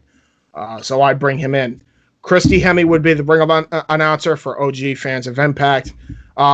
In-ring, on-stage interviewer, David Marquez from NWA Power. Also a very inspired Mean Gene in-ring interviewer. You got to hire this man. Backstage interviewers would be Joe Galley, also from NWA Power, and Josh Matthews, who... let's be honest, Josh Matthews did his best work as a backstage interviewer. And then the referees, this is going to be interesting, and this is why I saved this for last. Jerry Lynn, Red Shoes. Red Shoes? What? Yeah, Red Shoes. I'm more caught off guard by Jerry Lynn. What the fuck? Jerry Lynn. Well, yep. James, you didn't say his name correctly. It's Jerry Lynn. Jerry Lynn. Jerry Lynn. Jerry Lynn. Red Shoes, Brian Hebner, son of Earl Hebner, who actually refs for NWA Power. He could still do that while also being a referee for AEW Impact because the schedule can accommodate for that.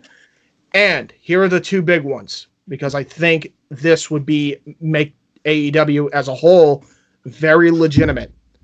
Straight from the UFC and MMA in general to turn in pro wrestling referees, Big Mike McCarthy and Herb Dean. You tell me that doesn't look like a fucking great couple of referees to get in. I agree. As long as it's not Earl Hebner, who constantly sells fucking merchandise at the back of his vehicle. In fairness, he is with AEW. But yeah, that is the entire merger roster. Sorry that took so long, but it is very extensive and awesome, and I really am proud of it, to be honest. I agree. So, scale of 1 to 10. What does everybody think? I'll give it a solid 8. What about you, Mike? Agreed. 8. And Nikos? I give it an 8.5. Oh, there we go. So that would be around 8. It's still just make it a solid 8. We'll just, Yeah. you know what? Yeah, you know what? I'll say 8.2. Yeah. That's about right. Actually, no. Yeah, sure, why not? 8.33. Because a third, like 3 of you voted. So 8.33 out of 10.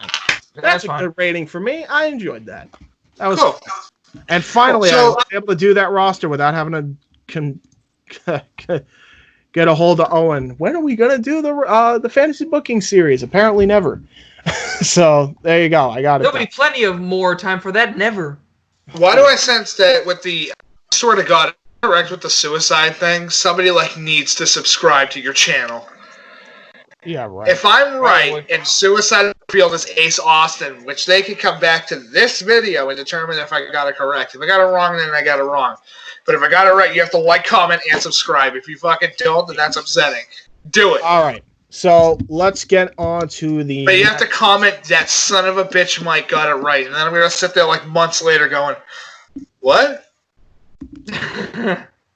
So, how about this, Nikos? Why don't you read the 2K21 cancellation Now we're moving on to WWE. Wait, but hold on. It's not a cancellation, boys. It's a different game altogether. Well, let's have Nikos read 2K21 actually being canceled because that might.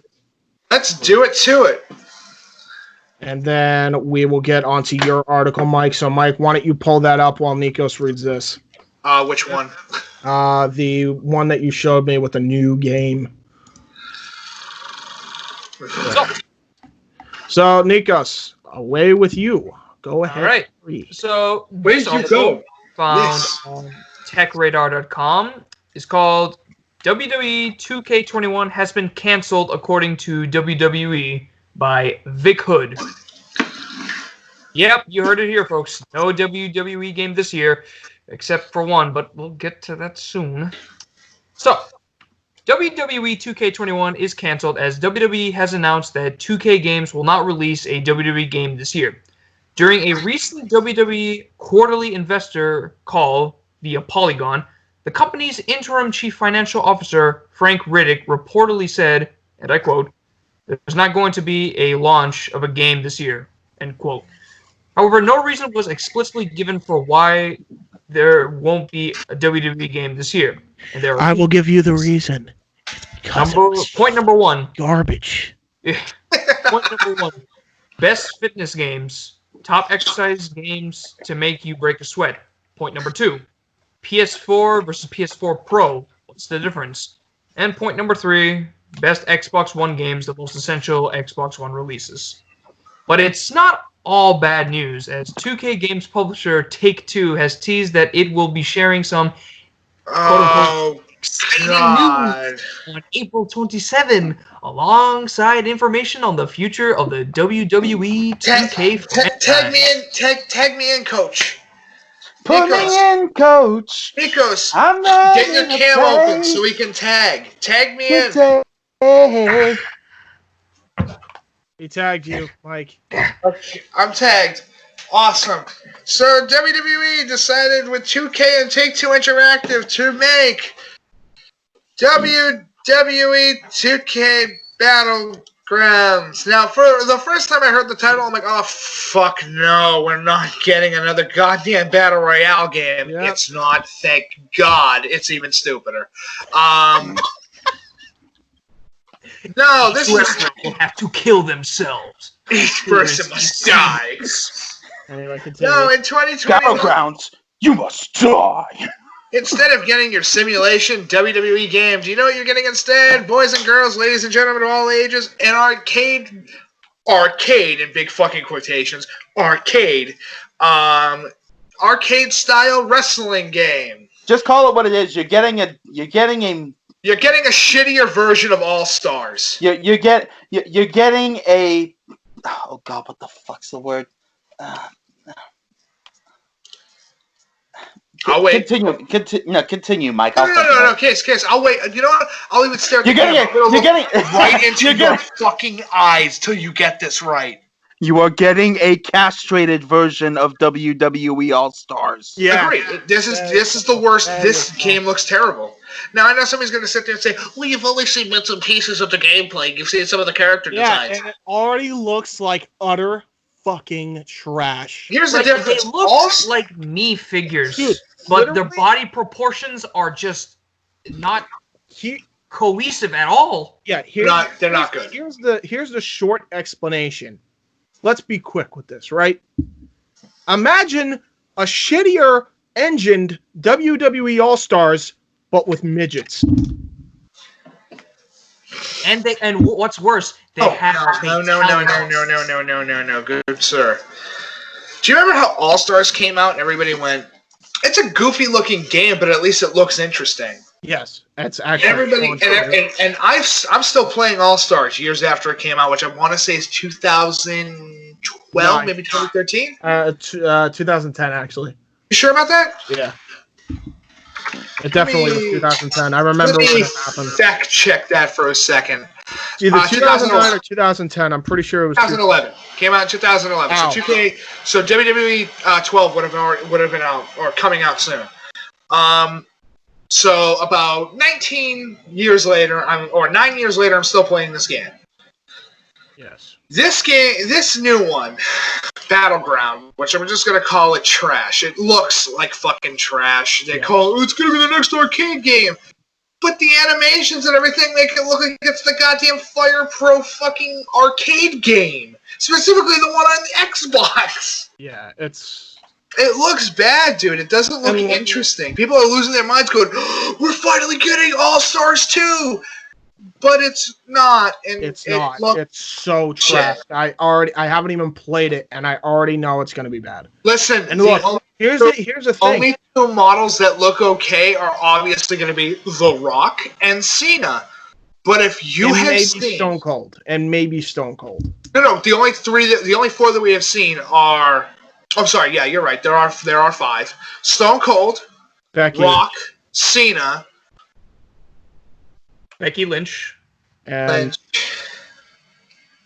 the women look terrible. They look terrifying. They look like somebody's fucked up bobblehead creation that was put in a microwave. Here's basically what I'm gonna say. Hey, 2K, listen closely. Listen closely. Just stop. Just okay. Look, just stop what you're doing right now. Can you do me a favor when you're editing save this? yourself the embarrassment? Do me a favor when you're editing this. Put the image of them right now. Yep. Oh fuck. Look at them. Fucking tragic. Look at them, dude. They look like somebody fucking yacked all over garbage pail kid cards. Charlotte Flair. Like it's horrid. Yeah, it's bad. Disgusting. Why are their arms bigger than their little bodies? What's up with their heads? They're not in proportion. Here's what you do. You cancel this project because no one's gonna give a shit, especially when there's a fucking pandemic going on. Oh no, people do give a shit. Oh no, people do give a shit. Why? I don't understand. If here's why I say this.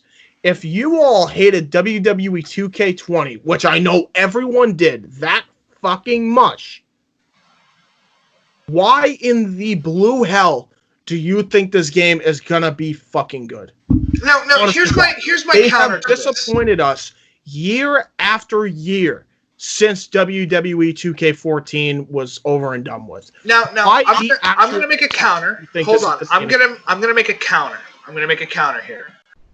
Way back in the day, Hasbro did release toys that were the big body proportion style thing where they had tiny heads but really big bodies. Yeah. They could only move their arms, and that was pretty much it. So, All-Stars was able to take that body proportion system and make it look like an interesting game. Yes, does the game look funky and wacky? Abso-fucking-lutely.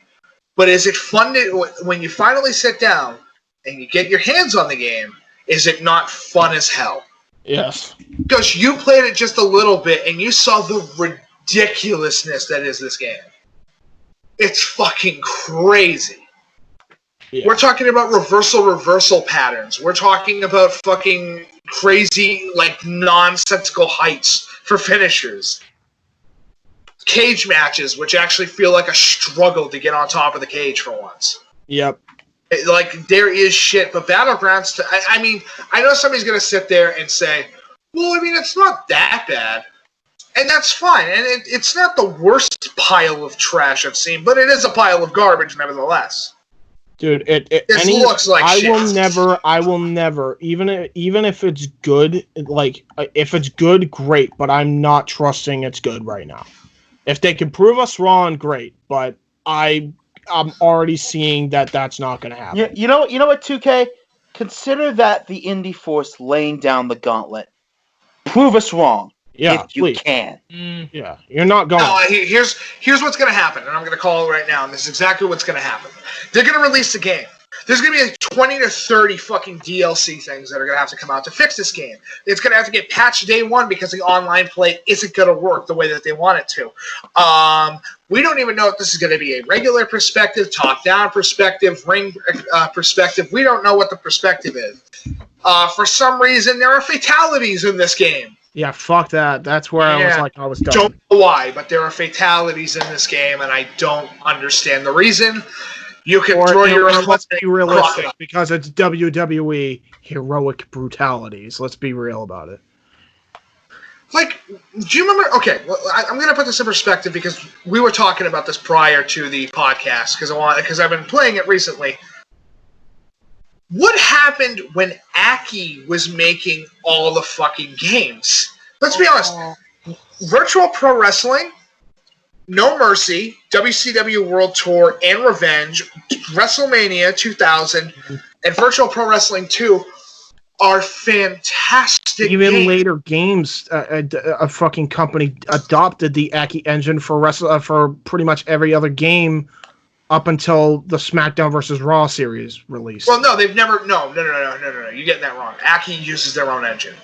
They created the they Aki. used their own engine. My point. No, I'm saying the company after that took over WWE Games basically used a similar engine.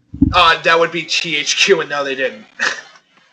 Not to the degree, but my point is they kept the base idea of They kept the idea of fast-paced, interesting gameplay that allows you to do more interesting stuff. They kept that shit in there. This is not going to be a fun game. No. We're talking about your guys doing fucking super moves. Like, for God's sakes, I'm already looking at it. John Cena's doing Immortals didn't sell. This ain't going to sell either. No, Immortals didn't sell. Immortals wasn't going to sell it anyway. Dude, Immortals that was means actually all right. James, that means that this game, when it comes out in fall of 2020, and I'm saying it now, is going to be the 71st wrestling game onto the WWE license. This is how far we've come, ladies and gentlemen. It's 71 games. What a fall from fucking grace, huh? What a fall. And by the way, if somebody goes... Strange timeline we're living. But if somebody goes, Cena doesn't throw a Shoryuken in the trailer, oh yeah? Then let me ask you a question. What the fuck is this? Oh my god. What does that look like to you boys? Because to me, that looks like a fucking Shoryuken. I'm done. They turned John Cena's power of the punch into a fucking Shoryuken. Are you? Now listen, in All-Stars, there were Shoryuken-style moves, but it was for a specific class type of wrestler. It broke it down into classes, which made it interesting because you're trying to sit there and figure out, do I want to be a Kane-style wrestler where I'm a big man and I can take a shit ton of damage, but my mobility sucks? Or do I want to be like a Rey Mysterio where I am a big, bouncy bastard who can get around the ring, but I don't do that much damage?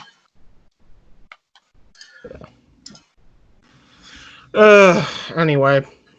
I mean, do we have any more wrestling topics, or is that it? We have one more, and that's top 5 wrestling themes. This was actually suggested by Martin. Hi, Martin, if you're watching this. I'm probably talking to you in the comments. I don't fucking know. But, let's talk about it. So, Nikos, how about we go with you first? Because you were kind of on board with this idea. What are your top 5 wrestling themes of all time? Of all time? Yes. Can you go upstairs so I can grab that flash drive? I'm gonna have to say, I'm just gonna be really quick with this. Undertaker, which version? That's the honestly. I think he's talking about the current version. Actually, no. I'm referring to the Ministry of Darkness version. Okay. The greatest version ever. That's the best greatest version there ever.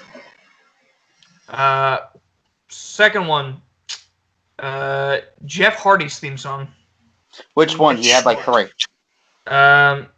Written on the Walls, I think it was. Yeah. You're talking about No More Words by. No More Words. No, not that one. Time is coming, gone forward. Yeah, that one. I mean, it was until I found out that now Jeff Hardy is completely unrelatable now. But that's besides the point. He was relatable? Again, no, part of me wonders, because he was actually clean for a while. Again, it just occurred to me. I'm wondering if it had to do with Sheamus kicking him square in the head. And that's why, I don't know. I mean, it doesn't think I kicked in the head. He's probably just sitting there thinking, unreliable. oh, man, I think I might need another bowl. Dude, I'm going to do some heroin, and then I might get it in pounded in China. Anyway, continue. All right. CM Punk's theme song, Which The one? Yeah, but two. Burns or Fire Burns. personality? Yeah. So Orton. Uh-oh. Casey went away. I got him. Casey went away. And Oh, you just joined. today. Yeah, I preferred that than Cult of Personality. I just really Yeah, didn't like it's- Cult of it's- Personality. Dude, I I hate Cult of Well, you know what? If I had to pick a song to associate it with, I would pick Cult of Personality with Punk, but you could literally use this Fire Burns on anybody and it'd be great. True, but I would. When I'm talking about sense a when he first version, appeared. Huh? I'm sorry. Go ahead, Mike. Punk, it made sense when he first appeared. Yeah, exactly. Fair enough. And when I'm talking about like this Fire Burns, a specific version, there's a high-pitched version which actually sounds much more better than the original version. Yeah, because they had to do it for copyright reasons. It got you points for saying much more better. Yeah, I mean it sounds cleaner. Yeah, there you go. I'm That's just the right. busting your balls, dude. Next. Sounds much more cleaner. Yeah, it's much more clear, much more better. Very good. Yeah, better much it is. Good. Yes. 4. My Time. Triple H's theme. 2001. Yep. Because I still agree that that's one of the best themes that they could have ever given him. I mean, I it like the was. game. And then Motorhead kind of became its downgrade. No, I think Motorhead's still good. And no, it's still good. To each their own. And finally, Benoit's theme. Yeah. We really don't need to explain it. We already explained the last episode, but Yeah, we did. I'll go next, and then Casey, you can go after me, and Mike will save you for last. For me, my top 5. So my top 5 are Kurt Angle's TNA theme, specifically the rap version. I fucking love that theme. Second, Samoa Joe's fourth is Samoa Joe's Nation of Violence theme. Fucking kick ass to this day, from TNA. Now getting into WWE territory. I would also have to say The Rock's 2003 Hollywood theme. Fucking love that theme. Always. It just has a special place in my heart. The second is Rey Mysterio's theme. Which one? Specifically, who that jumping out the sky? R-E-Y Mysterio. Who's that jumping off the boat, Mysterio? Oh, my knees are blown. Oh no! Oh no! Don't do my boy Ray like that. Don't do that. Well, your boy Ray did it to himself. And In 8 knee surgeries in 12 years. And finally, my all-time favorite theme in general, Batista's "I Walk Alone." I don't care who you are. If you were a kid and you heard that guitar riff that started off, you were like, "Let's fucking go!" And you did. I heard it for the first time when I was about. I can't even give you shit for that. I heard it for the first time when I was about 15, and I went, "Yeah, let's fucking go!" Honorable mention for me, because I didn't know where to put him in, is Eddie Guerrero's Light, Cheat, and Steel theme. Fucking, I love that theme. But yeah, those are my 5. Casey, you're up. Okay, so I gotta go.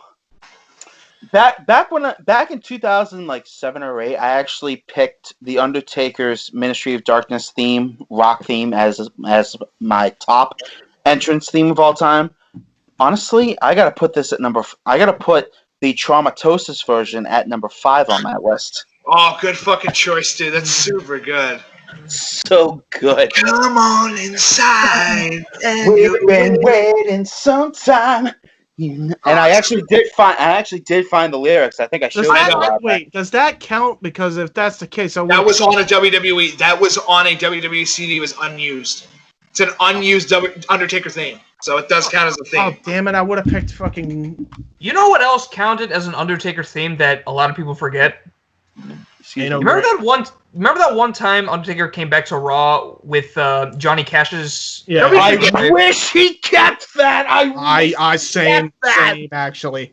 Same. Do you know how hard it is to license Johnny Cash? Dude, Oh, it's super hard. I know, Yeah. but I wish they did, man, because that fit him so fucking well. I would have kept it all the way up to the end of the feud. I would have kept it all the way up to the end of the feud. Yeah, absolutely. I agree. I absolutely 100% agree. Honestly, that should have been the song that ended his career to begin with anyway. That should have been the end of The Undertaker's when that song ends. Yeah. Anyway, continue, Case. So, number 4 for me, I'm gonna pick Glass Shatters for Stone Cold Steve Austin, and not the disturbed version, the original. Jim Johnston. Yes, the Jim Johnston Glass Shatters. Yeah. So fucking good. You want to talk about hype in musical form? There it is, my guy. I think I might have you beat with one, but that's fine. Continue. Hold on to that favorite for your list. Yeah. Number 3. Oh God.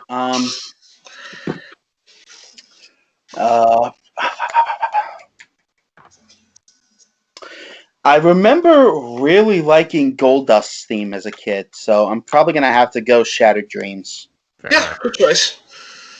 What But which version of Goldust? Regular Goldust, the artist formerly known as Goldust, No, or the greatest one of them all? it's typical Goldust, Mike. It's typical Goldust. Cut the shit. No, Yeah. you have to always choose. Black rain, meow meow. Meow meow meow meow meow. Yeah, right. What the Fuck that content. Yeah, right. Not OSW review. Yeah, exactly. By the way, OSW review, shout out. Said that. Casey doesn't give a fuck. He wants to give his own. It's a personal shout out. Anyway, Damn right. You're damn right. Number 2, the more, no pun intended, rock-oriented version of. Actually, no way. I can't even go that because there's a whole bunch of rock-oriented versions of that one. I'm actually gonna go Metalingus by Alter Bridge. Yeah, fair For enough. number 2. Fair enough.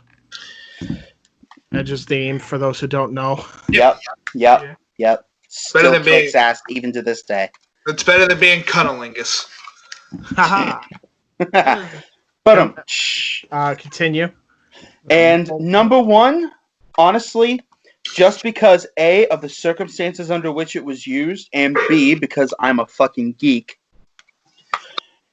Kenny Omega, Wrestle Kingdom 12 or 13, whichever one was his last one, Hopes and Dreams / Save the World. Oh, yeah. Yeah, fair enough. Fair Wait, is enough. That's the final boss theme from Undertale. I knew it. Yeah. Of course he would use that. But anyway, And just the sands back And in he the even week. said, like, one last time with old friends, too. Yeah. No. It was one last time we fight. Bang. Yeah. Yeah.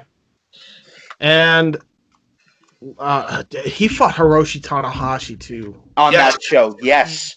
I heard that was Such a good fucking match. I gotta watch that. So good. Go watch it, man. You have my NJPW World shit. Go watch it. I will. All right, Mike, you're up. Try to be quick about it because I want to try to have at least a 5-minute break before we come back from break. yep. Honorable mention. I'm going to start off with is Goldberg WCW. As soon as you hear the drum, as soon as you hear that fucking drum beat, you know it's game over. Yeah, 100%. Bret the Hitman Hart. The guitar riff speaks enough. Yep. Taka Michinoku's son. Taka is coming. Exactly. Motherfucker. Subscribe to WWE. Walk by Pantera, Rob Van Dam, ECW.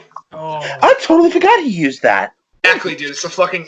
As soon as you hear it, it's better than any of his other themes. Evolution, specifically Line in the Sand by Motorhead. Evolution is a mystery. Now, which version? Because they actually had two. Because of course they did. There was a Of course Jim they did. Johnson edited one, and there was the where he added some riffs with Motorhead, and then there was the original. I like both equally. I can't choose between the two. Honestly, the best version is with the clock at the beginning. The Oh, do you like the part where it opens up with Evolution? oh yeah, that's the best part. Yeah. All right, so yeah, you like the Jim Johnson edit then. And last one, and I know somebody's going to sit there and say, no fucking shock, it's Mike. Battle Cry, Kenny Omega. Because of course. Dude, that song is fantastic. Dude, Little V Mills, dude. Glass shatters, huh? No, dude, honestly, as soon as you hear, like, the beginning tones, yeah, and you get it's honestly the best, it's honestly, in my opinion, one of the best representations of a character. Plus, it's a song by Little V. I can't say no. Little V fucking Mills, dude. Dude, that's how I found out about Little V Mills, literally from Kenny Omega. So super good. Shout out Little V Mills, by the way. You know what? We'll put a link in the description if you don't know who the fuck he is. Yeah, if you don't think you're a nerd. Absolutely go check him out. In fact, you know what? Just for the fuck of it, the outro music will be his. You know, I always forget the name of it, but Mike, you know what track I'm talking about. Oh, yeah. In fact, I won't even spoil it. You'll hear it at the end. With that being said, ladies and gentlemen, we're going to take a break. Wait. What? I do have one segment to talk about wrestling before we head into break. It's going to be a really quick one. Be very, I put in a segment called Scrapped Matches in Wrestling History. So, shit. Okay. Yeah, a lot of people kind of forget it because, well, obviously, it's a good idea that we bring this up before break because otherwise it gets scrapped. Giggity. You know what? When we come back from break, we will talk about scrap matches in wrestling history. All right, that's great. Perfect. Here's our shameless plug. Take it away, epic voice guy Mike. A table from hell with the Psycho Asylum. An Iron Man match of factorial proportions. Man. In this fight, I will melt you down to slag. Versus machine. I calculate a 0.85% chance that you will win in your current condition. Full Metal Mayhem. Colleen Horizon. When you throw me into the wolves, I will return leading the pack. Vera McGarden. And I'll do anything to be the warrior on top. For the Athena title. Best friends turned bitter rivals. Johnny Star. Don't get in the way of the star or you'll get burned. James, the Archangel. I'm the real star of this brand. For the international title. The Outsider, Mark Young. The Executioner, Michael X. For the WYW World Heavyweight title. 2 out of 3 fall. Inside. In a hell in a cell. WYW Immortal. Now available on YouTube.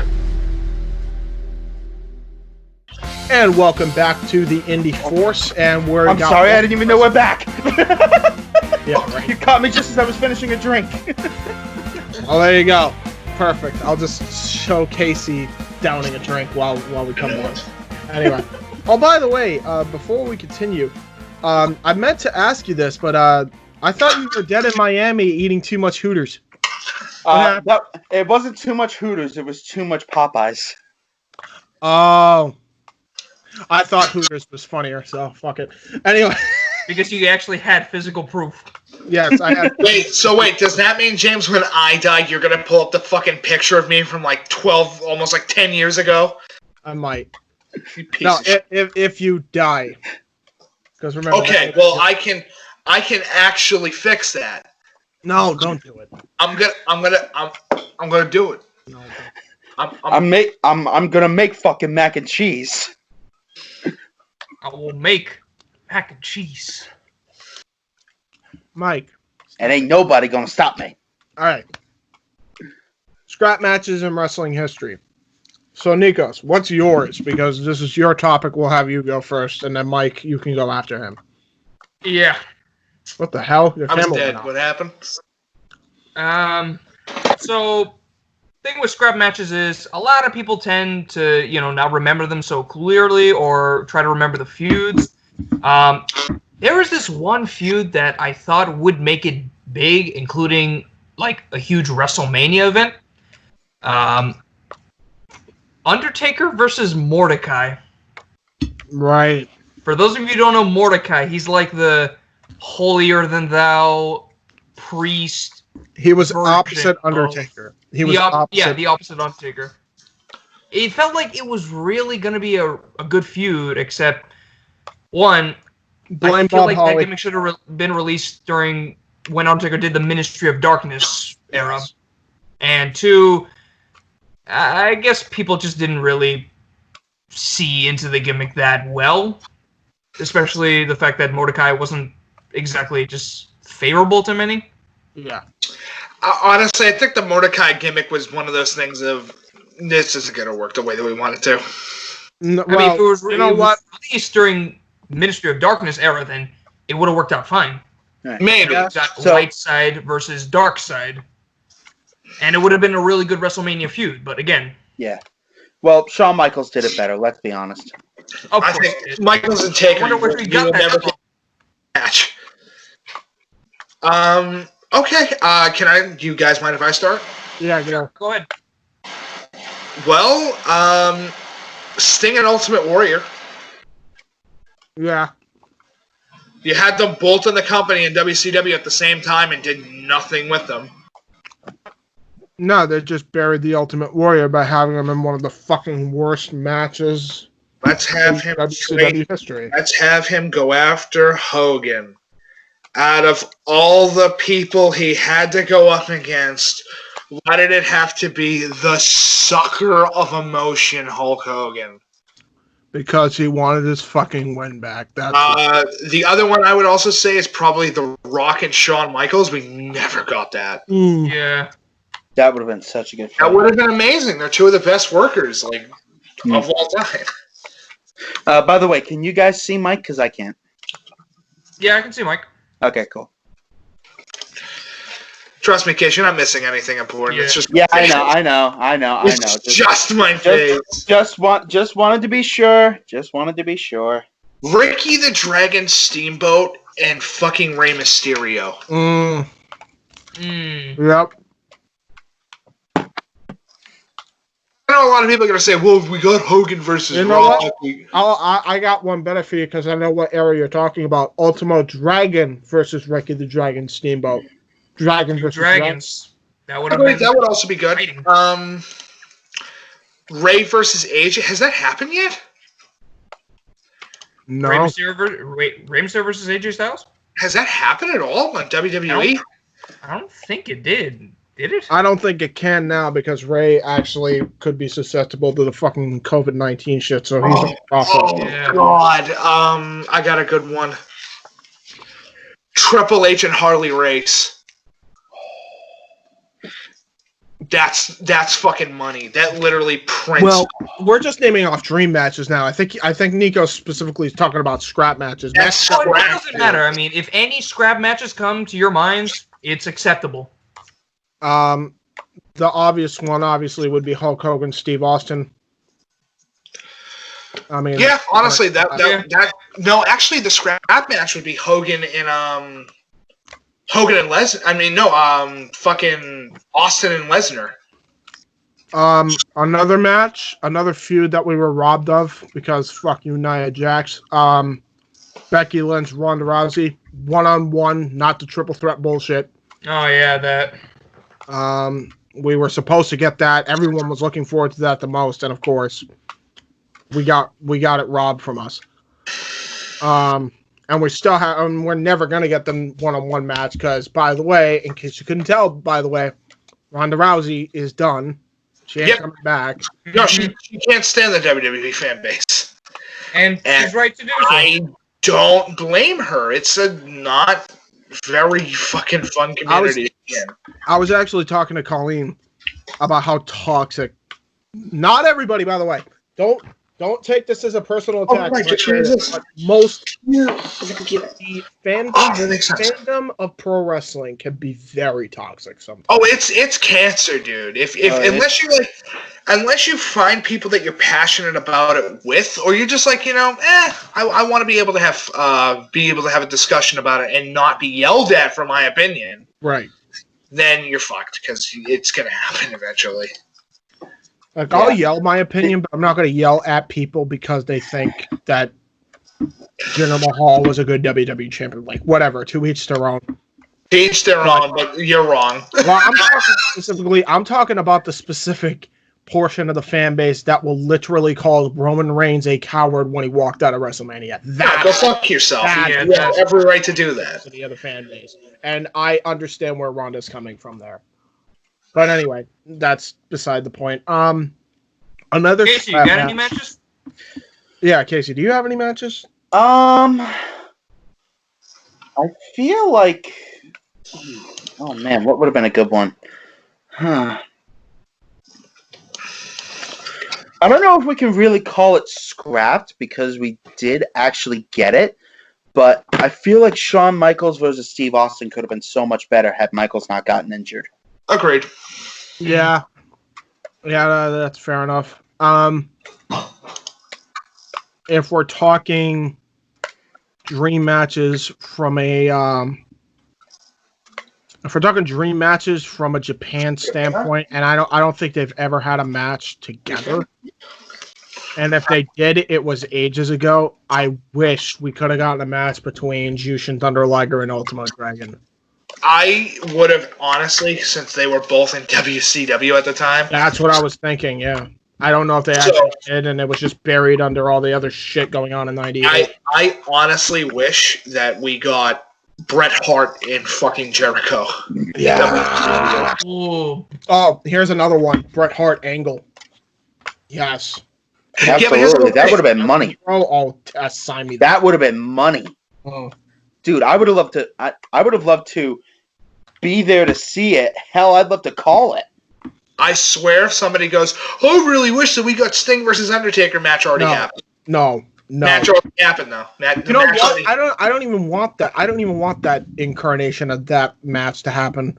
No. I don't think it ever made sense anyway, and it would have been too much of a clash. Honestly, the Rockers versus the Rock and Roll Express. Oh. Good one. Versus the Dynamic Dudes in a triple threat. Versus the Skyscrapers. No, the Skyscrapers would destroy them. Arn Anderson and Tully. Hold on. Arn Anderson and Tully Blanchard versus the Hart Foundation. Yes. Yeah. Here's one. The Road Warrior. We mentioned this last week. I wish we could have gotten it. The Road Warriors versus the Dudley Boys. Oh yeah, and they were in the same company at the same time too, which is fucking crazy. So if we're talking about dream matches, I feel like this would be a really good match. We all know what the original Four Horsemen, were capable of as a team. Have we ever seen them go at it in a fatal four-way? Which members of the Four Horsemen though? I think the OGs.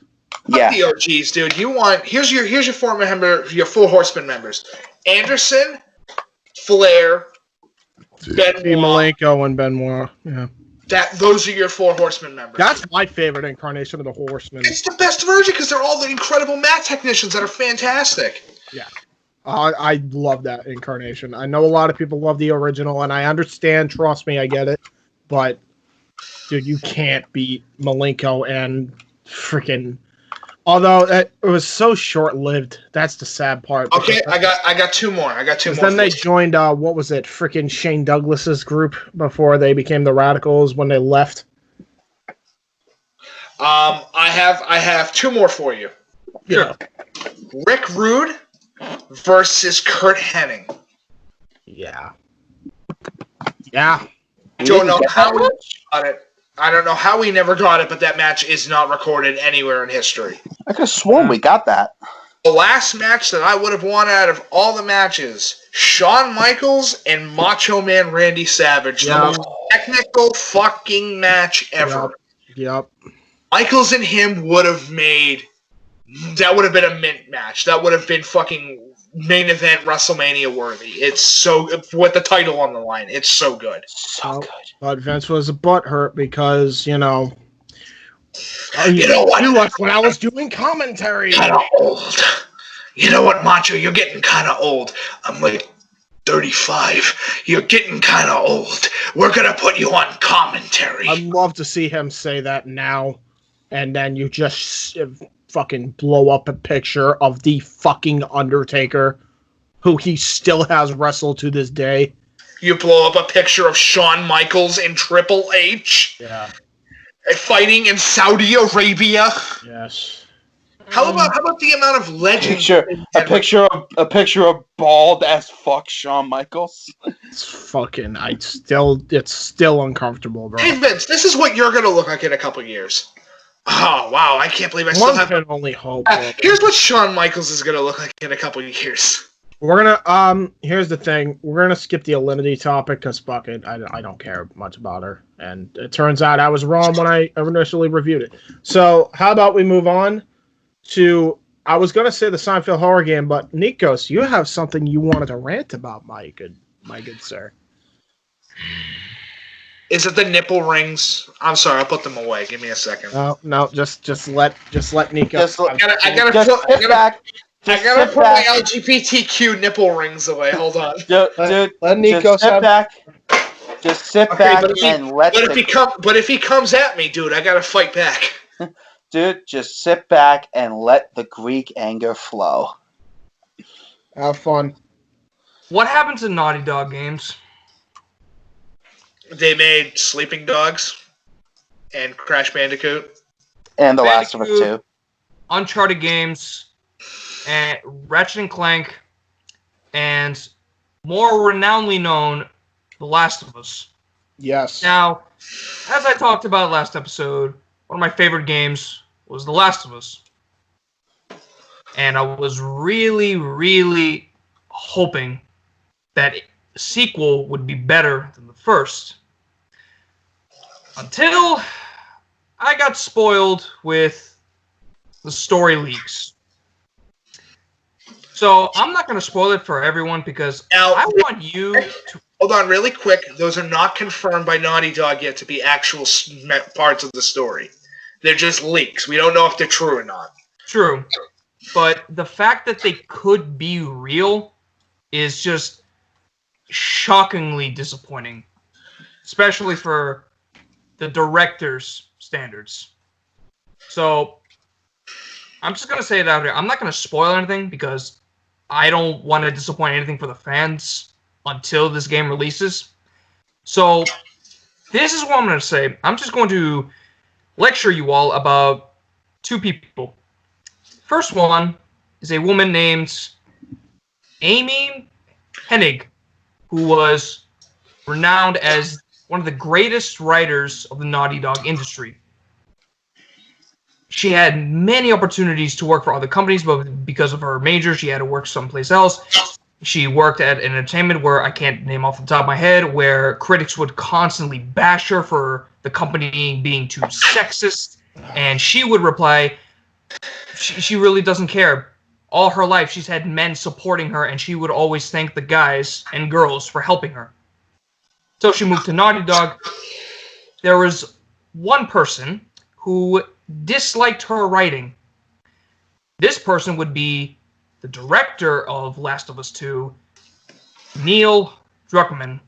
Now, really quick, a quick thing that I just looked her up online just to make sure that the information is correct. Casey, did you know that she worked on the Soul Reaver series?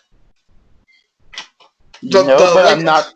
I did not know this. Series and the first 3 Uncharted games. She's worked on, actually, Nikos, she's worked on 4 Uncharted games. She worked on Jak 3. She worked on Blood Omen, Legacy of Kain, Soul Reaver 2, and Legacy of Kain Defiant. So she worked in the entire franchise. Continue. That's correct. I did not know this, but I'm not surprised by this. Yes, she's been a director and writer of like a whole bunch of projects. But continue. So Druckmann didn't like her based on her writing.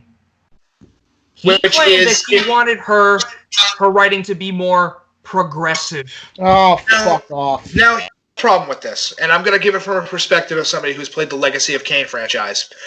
Her writing, and specifically her directing, is cinematic marvel. If you want that is true. To challenge you vocabulary base with Shakespearean formatted writing, that's what she's known for. Yeah. It's super fucking good. So basically, Druckmann let go of Hennig, which is fucking retarded. Which is retarded, of course. And there was a tweet he said. Basically, I'm paraphrasing here. We're saying, well, Last of Us 2 is not made to be fun. Ellie's story is made not to be fun. It's supposed to be dramatic. And I influenced some great writing based from my own, quote-unquote, personal politics. Now, okay, no game, at least in my perspective, and I know I could be wrong, unless the game is based upon political agendas such as Papers, Please, which is based upon the Democratic, or should I say, Papers, Please is primarily about the dictatorship of Russia during the time period of, suicide bombings and shit like that. But anyway, yes, Last of Us 1 was a tragic game, but it had a lot of moments in the story, and that's why I like the game for story, not gameplay, but story. Had a lot of those genuine human moments. Yes. We're able to go, oh, I understand. This is honestly a rational way of thinking when you're put into this type of situation. Where on the opposite spectrum, you have fucking I don't even know. I can't even give a good example, but like just dumb, terrible, stupid decisions that you keep going to the characters going, why? Why are you taking the fire escape when you can walk out the front fucking door? Now, basically. May I comment on this? Comentos? Oh, you want comentos? Go.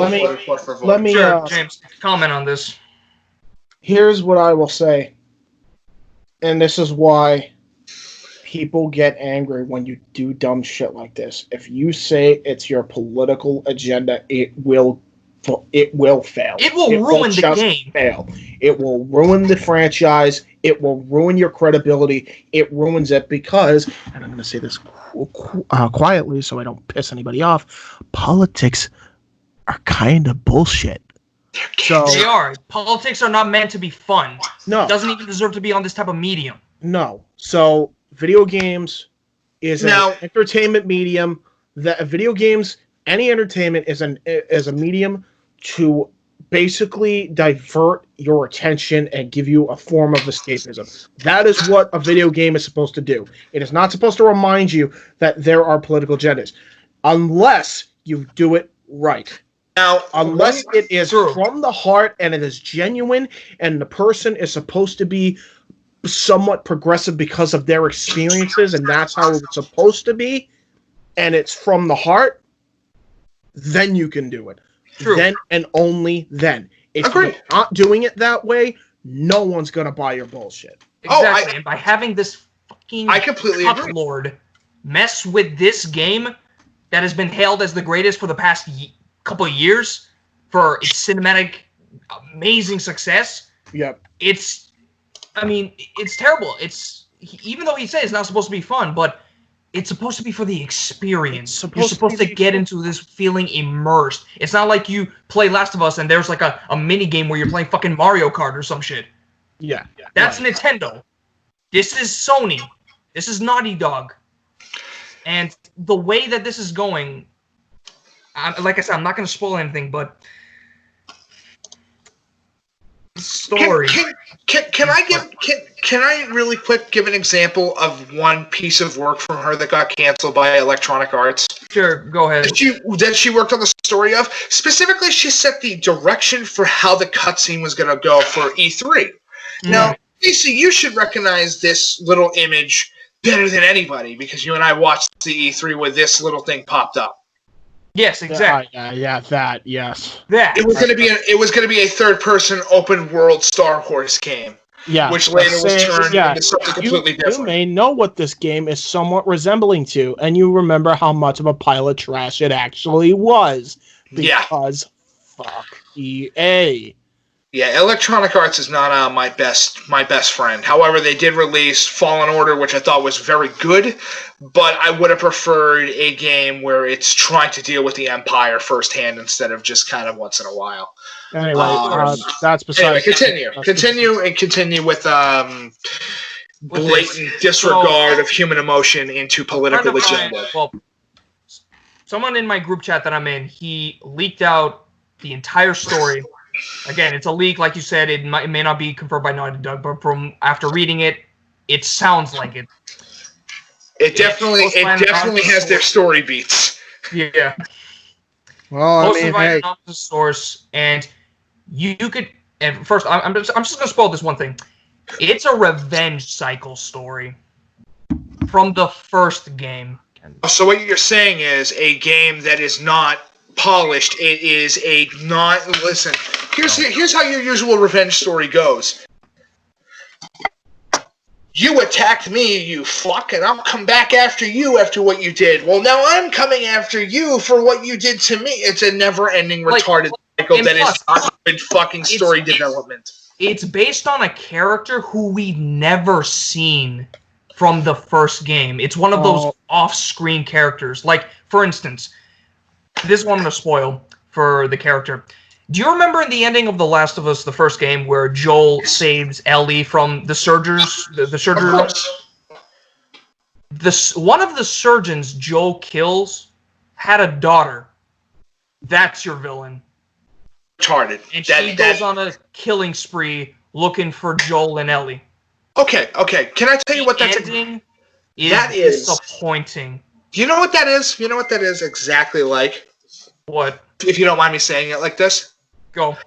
Saying is Naughty Dog made Snoke. A character we've never seen before, but comes into power and we don't know why. Yes, but it's only. But what you're saying is it's only there to be progressive, is what you're saying. It's only there to be something really. It's a dumb plot device. It's a stupid ass plot device that makes no fucking sense. If we set it with Snowflake's safe space, and the rest of the New Warriors will say with this, unless it's genuine and unless it's something outside the box, don't write garbage because of political agenda. Don't. If you want, listen. Story based upon I want to talk about the 1960s time period of American culture and how A and B are one of the major reasons why society is as it is today because of the space race. Whatever, that's up to you. Yeah, just whatever you take your political view and go, I need to go historically accurate with shit. I can't have a political agenda. It turns out the entire time JFK was a Nazi. No. Because I wanted to make him a Nazi. Yeah, screw that. Like, and plus, Druckmann even said that, we've modeled the characters like Ellie, her girlfriends, and the main villain less female to, get this, they made the females look more androgynous to fit the political progressive narrative. And I'm just sitting there like, this is a fucking apocalypse game. Yeah. Who the fuck cares about this political agenda? Yep. I just want to play this. Listen, why the fuck are political agendas influencing a game about that? Because apparently they want to be more progressive. Phoenix down. To a specific fan base, and guess what? It's only going to make it worse. Yeah, stop doing it. Stop doing it. Pretty soon, Ghost of Tsukishima is going to come out. You don't see any political freaking references or agendas in that game. Because what is Ghost of Tsukishima about? Yeah, exactly. Well, right now we don't really know because there hasn't been too much information floating about yet. But basically, you kind of understand the concept based from the trailers, correct? Oh, agreed. But it's still the fact that you're getting. Listen, Cyberpunk 2077 is not about the post-traumatic stress of human civilization. It's about people becoming fucking radical cyborgs. And Keanu Reeves is a villain for some reason. Or hero, depending on how you look at things. Yeah. Villain is just hero with a different letter. Hey, at the end of the day... But the thing is, when I looked at the trailer for Last of Us 2, where I see Ellie playing her guitar, blood streaming down her face, looking at Joel saying, I'm going to kill every last one of them. What I got from the tweets, nothing like that. It's basically Adronimus Kratos revenge cycle story. And it's garbage. Now, here's the whole thing.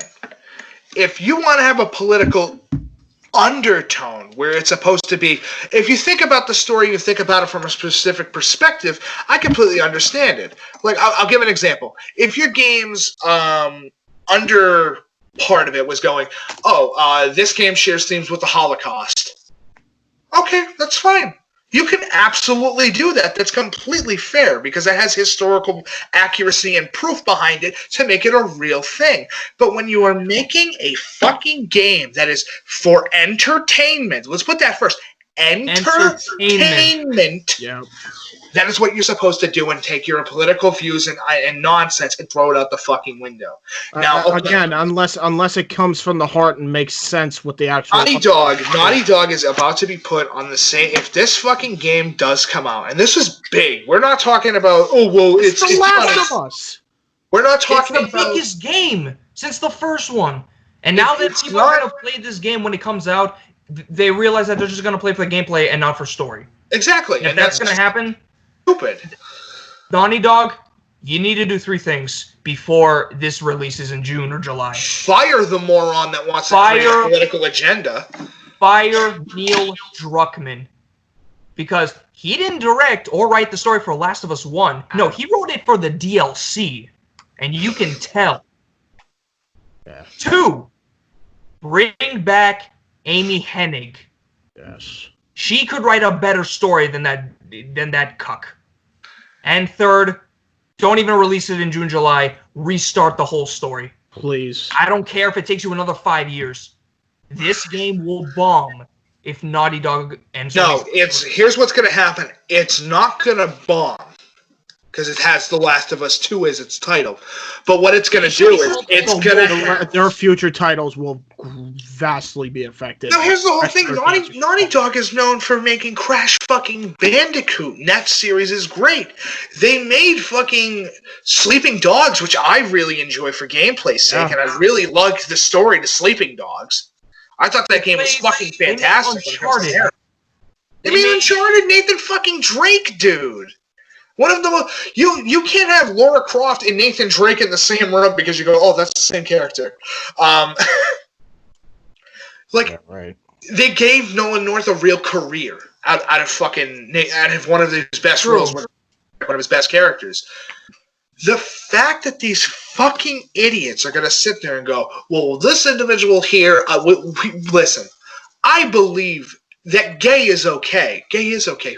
Nobody's fucking arguing that point. No. But I really think that gay is okay. No, but nobody's arguing against the point. No. You're not getting it. Gay. If you shove the agenda so much down our throats, it's just not gonna work. This game is gonna. If this game becomes the way that it is, and people start going, well, it's starting to make me think about my ideologies. It make me an individual. So what you're saying was you were a fucking moron before you played this. Yeah. Like, dude, it's supposed to again. It's supposed to be a horror game. It's a horror apocalypse game. There is no political agenda whatsoever. No, it's supposed to tell you that, hey, you know what? When life gets hard, does the government not back you up when it's needed? It doesn't. And it makes sense. It doesn't work. You can't have political ideologies in an apocalypse game. That's fucking oxymoron. And the way, based from these leaks... Actually, you can. You can, but you have to do it. It's called Fallout New Vegas, and it's the best Fallout because of the fact that there's... That's it. Yes, true.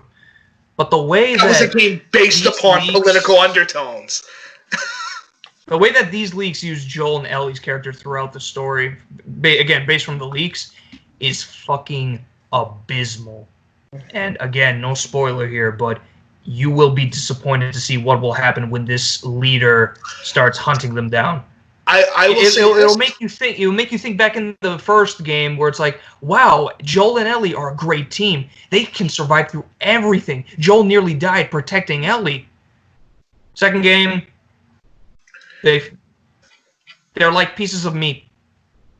They just have no character whatsoever. They're merely just tools for revenge.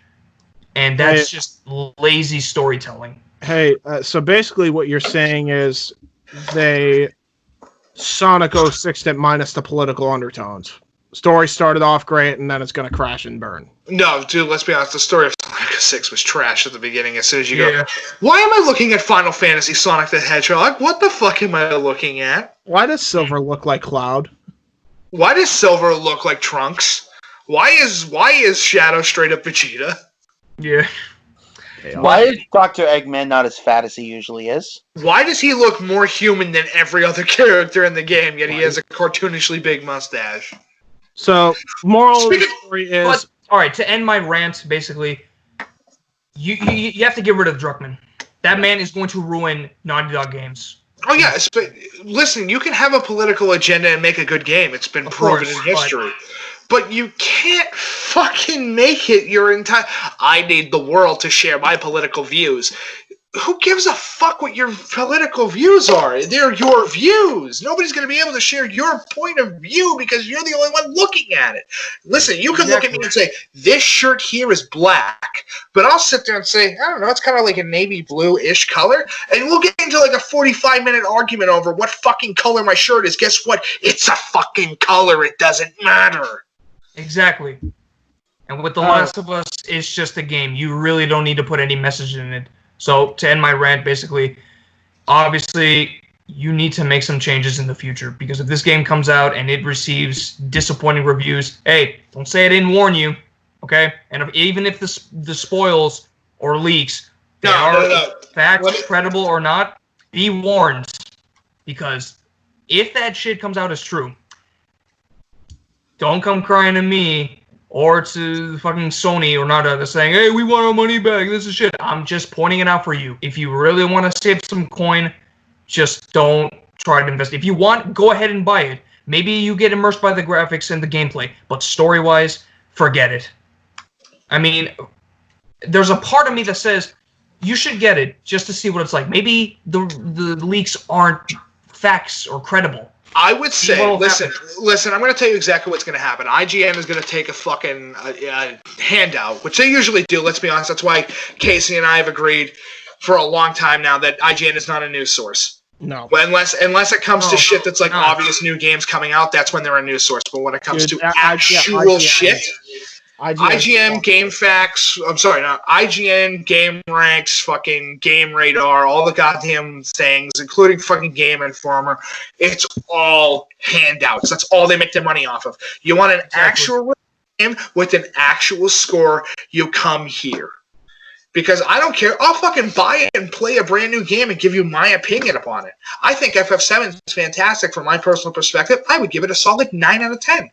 From what I've been able to play and from what I've been able to see, it's a solid fucking 9 out of 10. Is it perfect? No, but no game should be. No. That being said, speaking of people, off my rent, basically, I'm just telling you here right now, just don't buy this game only just for the stupid political agenda that they try to use. And if you try to like dislike this video or to say otherwise, I don't really care. I don't care. Your pity, your dislikes mean nothing to me. I've seen what makes you applaud.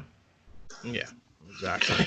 In any case, we do have some good news. We got some good news. Well, hold on. Before we even get to the good news, I was going to say, speaking of, we should probably switch the topics to kind of go inside people that should be gone from certain things.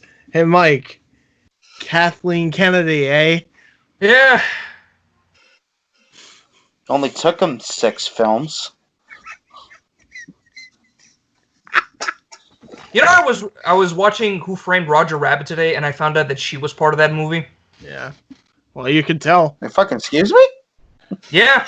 Kathleen Kennedy was part of it. She's a producer. She usually produces content. All right, let me put it like this. Yeah, good content, not fucking Star Wars content. Put it like this. Let me put it straight. She's getting fired. Or at least she'll be put down in her position in 2021. Her contract was extended till 2021. We don't know what's going to happen till 2021. But I am hoping that her ass is at least brought down a peg on the corporate ladder and somebody can come in and do better stuff with it. Yes. Because I will say this. I'm not a fan of the new trilogy. I'm not. I'm bored. If fucking no one is. I shouldn't listen. If my old man is watching, my old man and I decided to go and see The Last Jedi when it came out, and I decided to watch Rise of Skywalker on my own. I said, "Fuck it, I'm gonna download it illegally online. I don't give a shit. I don't even care." Mm-hmm.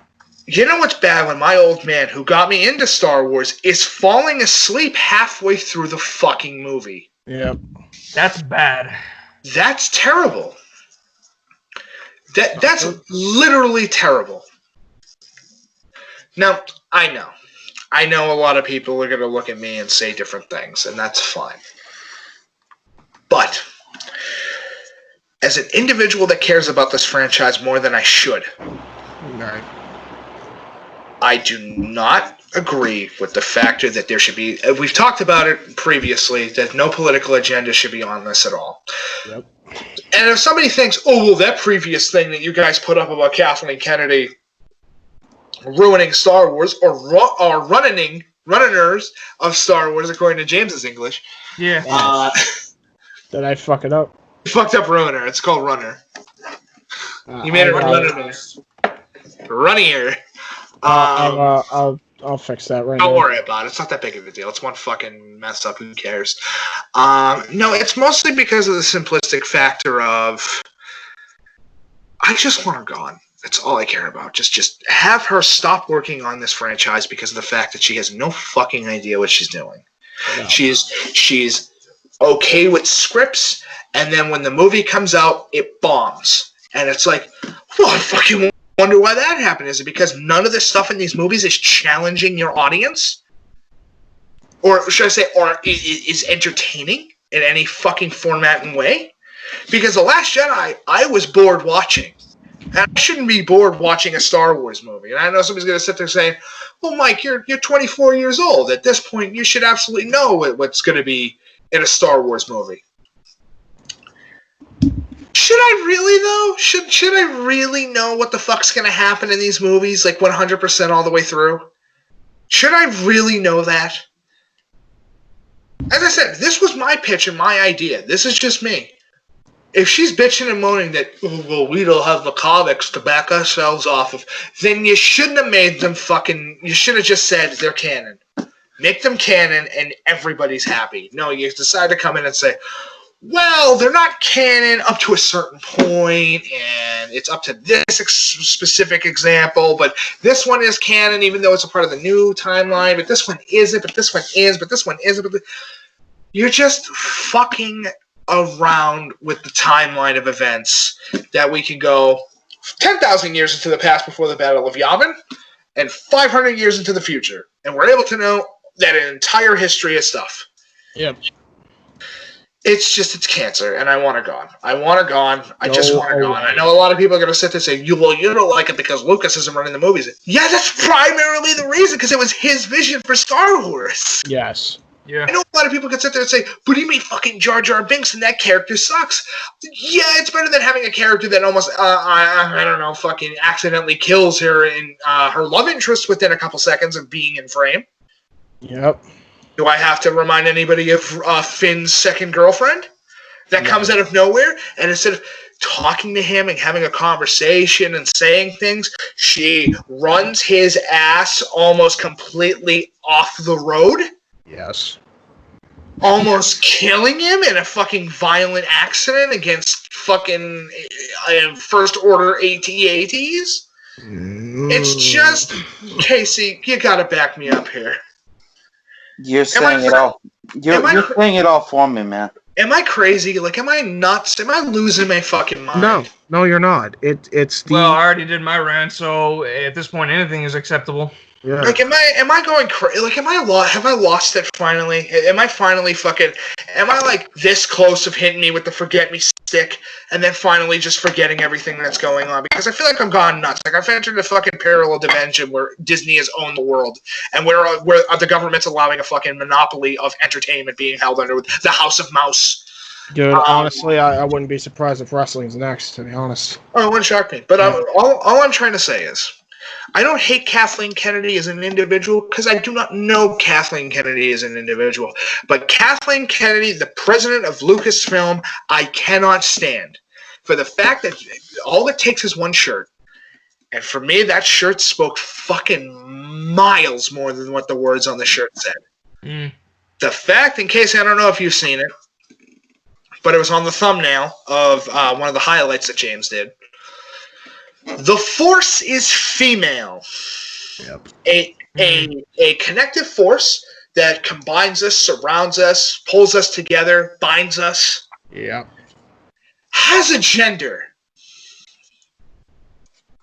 So not only is it a religion, but it's also a gender now. Yeah. I mean, we've already, as I've talked about before, Jedi are straight up space wizards. Fact. Sith are just evil space wizards. Yes. Yes. But when you fuck with my space wizards and make it impossible for these characters to die, then I just get annoyed. Especially when it comes to the fact of, I'm going to throw you down this shaft into literal death and you lived? Yeah. How the fuck did you do that? Never explained. Before we continue, or before we could talk about this all day long, but I do want to move on to obviously the topic you were going to talk about. But I wanted to switch that around, obviously. Because I know. I'm just gonna leave it at this. I'm gonna leave it at this. Kathleen Kennedy. I don't know you as an individual, and I don't care about you as an individual. But as president of LucasArts, get the fuck out of my galaxy far, far away. If you guys agree, there's actually a petition right now to get her at least demoted or fired right now on change.org. So especially if you want to sign it, it's down below. Especially when you fire Hayden Christensen. That's fucked.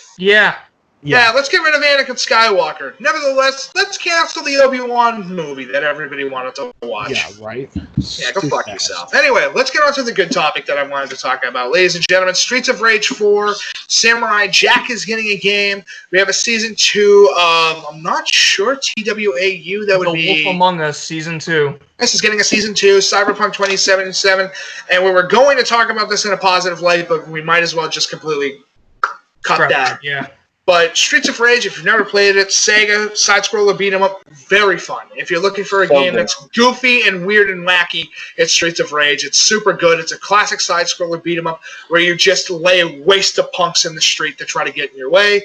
Samurai Jack is finally getting an actual game that isn't on a fucking Game Boy, and I can't wait for that, and I hope it's good. I totally want to play it. I totally want to play it. Dude, it's the whole series in video game form. Yes! Let's go. Now here's the question. How is it going to be when it comes to combat? It's got to be Adult Swim, honestly. No. Let me explain what I mean by that. Not who's making it combat-based. I'm talking about the animation. It's got to be the Adult Swim recent. No, I'm not talking about that either. James, you're talking about things that are not what I'm talking about. You're talking about fighting style. I'm talking about how it's going to play. Right. Not how it looks, how it's going to play. Oh, God, I really hope that it's like... Why do I want to say Batman Arkham City games. I'm okay with them taking the Batman Arkham system for swordplay. I'm fine with that. Why do I get the feeling they're going to go for the Devil May Cry engine? That would also be fun. I mean, if they're going to do it any, course in action, I mean, fuck. Let me think. Honestly, I think Nikos has it right on the head. Just because of how the counter system would be super fun. Maybe make a combination of both, maybe, if you can. No. You know what? I'm wrong. Make it FF7. Yeah. Give me stance buttons. Allow me to fucking change my stances and do different things. My major question is going to be, is it open world or are we playing it chapter based? I feel like it's If it's the whole series in video game form, I feel like it'd be chapter based, but that's just me. I feel like I hope it's open world with chapter base. So I see what you're going for. So you get to go to locations, but how you get there is based on cutscene. Yeah.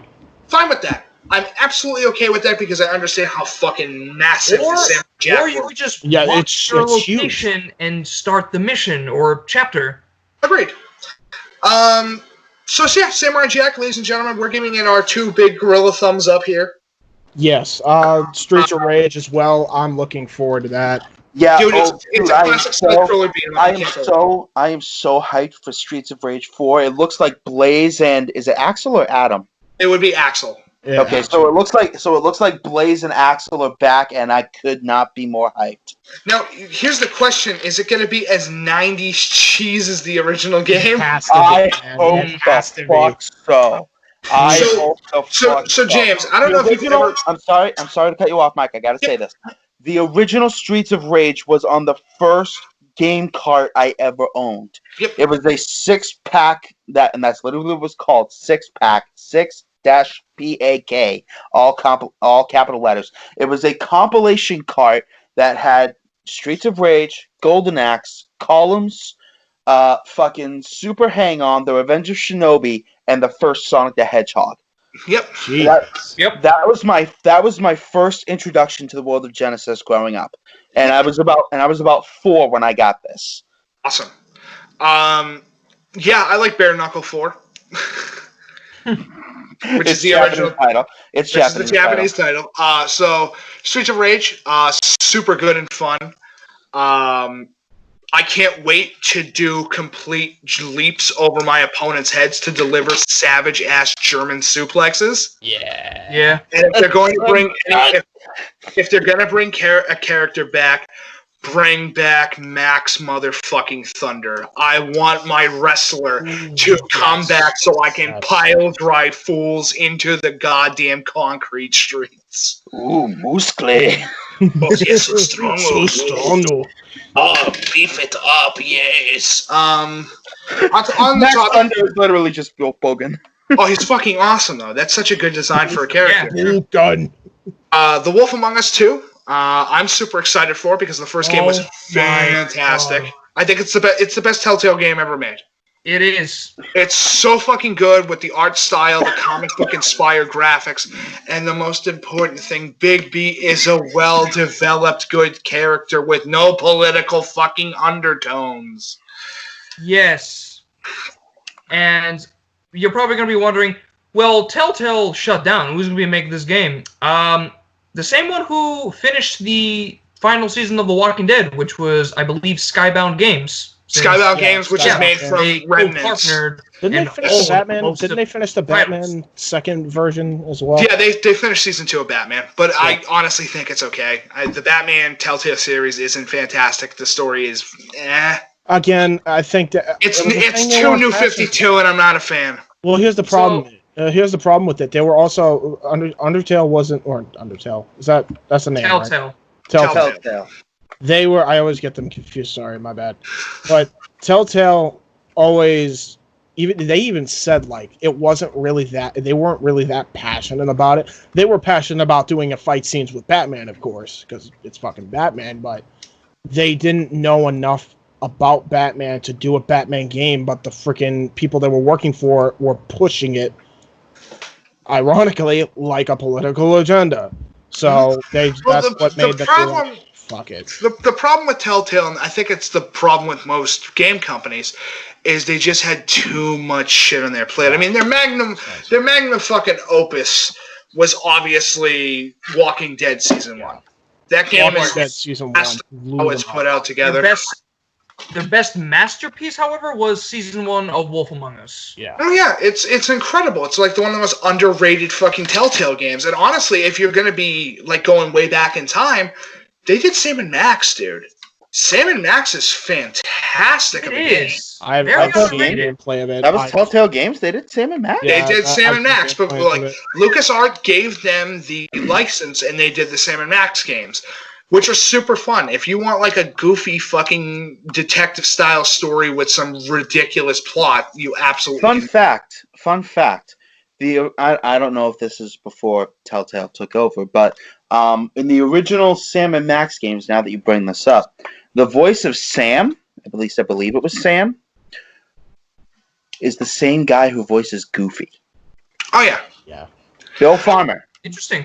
Yep. Phil Farmer. That's the guy's name. That's Talk definitely about before drastic Telltale. Changing characters. Holy crap. Now, I have a question for you guys. Go for it. So, most of you know the story of Season 1 of The Wolf Among Us, right? Yes, we've discussed it amongst ourselves before. So, discussed it amongst us. So, what do you think is going to be the story for Season 2? It has to lead up to the farm. It probably has to. Yeah. We're talking as we're discussing it the way that we are right now. The Wolf Among Us, which is based off the comics by DC called Fable, which if you haven't read before, please go read. They're very fucking good. I've actually you introduced me to Fable, actually. Fable's super good at a series. They're really good. It's really fucking good. And I'm not talking about the games. I'm talking about the comics. Yeah. Although the games, from what I'm hearing, are quite good too. Yes. I would recommend doing a little bit of like a little bit of an idea of where these characters are going to eventually go. So to go forward, to go back. At least from my perspective, that's what I usually do. Yeah, I think that Fable is, Wolf Among Us 1 is fantastic. If they're gonna go for 2, just generally do what you did for 1. Just do more. Yeah, that was an incredible that's an incredible detective story. It is. That is a film noir style story that takes place in a world of fantasy where you're able to understand these characters. And you don't really see that anymore. No, not really. I think the closest thing we had to film noir as a detective story in the past 30 years was Dick Tracy. Yeah, honestly. All right, so then we got Cyberpunk 2077 as well. That's a big game. Cyberpunk it's a really big game. We're talking about a breathtaking game. If you want to get the meme factor in. You're breathtaking. See, Nikos gets it. You're breathtaking, and you're breathtaking. You're gay. Breathtaking. You're gay. That was so. You're gay. Hey! I'm not Neil Druckmann, okay? But in any case, the Cyberpunk 2077 based off of the board game / I think card game as well. I'm not sure if 2077 card, but Cyberpunk 2077 is based off of the board game of the same name, and I can't wait to see what they're going to do with it more than anything else. We've been waiting for a long time, and I know it's more the fact that it's the Sony push. That's what's going on, is the Sony push of like, guys, when's it coming out? And it's like, oh God, don't do this to us, please. And hear us out. We don't want to be No Man's Sky. Which, by the way, right now, fantastic. I think it's an incredible game, and they were able to do almost everything that they wanted to do and added so many more and extra features that they needed to put in. That game was just fucked over. Like, that game got super fucked over. I know a lot of people say, it's the worst game ever developed for modern consoles. Yeah, but that's only because of the fact that they didn't have the time to finish everything that they were going to do. Yeah, true. But it's not really their fault to begin. Just to put that out there, Cyberpunk 2077, hopefully, and it's a major hope, that they do all the stuff that is needed. Let's just make sure that this game is fun. True. Story, I've always said, do story last. Unless your game is story focused, but make gameplay fucking fun. I should be able to go from part A to part B of the game and go, I don't want to put the controller down. This is super good. Yeah. You want to be beyond good and evil. You don't want to be Watch Dogs. Yeah, no. True. How about we move on to the Seinfeld horror game, as you call it? Oh my God, I'm so glad I found it. It's so fucking goofy. Yeah, I'm kind of lost with it. You want? Dude, I literally just looked up gaming news, and this was the first thing that appeared, and I went, oh boy. Hey, Nikos, why don't you read, since you're the best reader out of all of us here? Sure. Hey, fuck you, asshole. What, you want to read? You can read, Case. I will pull this shit up. You know what, Casey? We haven't put you on the spot for reading a lot, so you know what? Take it away, Casey. This isn't high school. This shit isn't high school anymore. Mr. Nikos, it's your time to read the assignment this week. Okay, so. Fuck you, bitch. So, someone made a Seinfeld horror game in Dreams, and it's amazing. Really quick side note. Yeah, really quick side note, Case. Dreams is a created game, I guess you could call it. And yeah, it's a create a game. Make your own games. So it's RPG Maker, but for other genres. It's RPG / fighting game maker, but it's literally for everything. You can make whatever the hell you want in this. Sweet. Nice. So someone made a Seinfeld horror game in this, and it's amazing. In parentheses, Lee Weird. So this is written by Jordan Gerblick. Who is very good at his articles, by the way. I've been able to go through him as well. Yep. Written on March 10th, 2020. It says, Dreams yet again proves itself a tool for boundless creativity and to create nostalgic nightmares.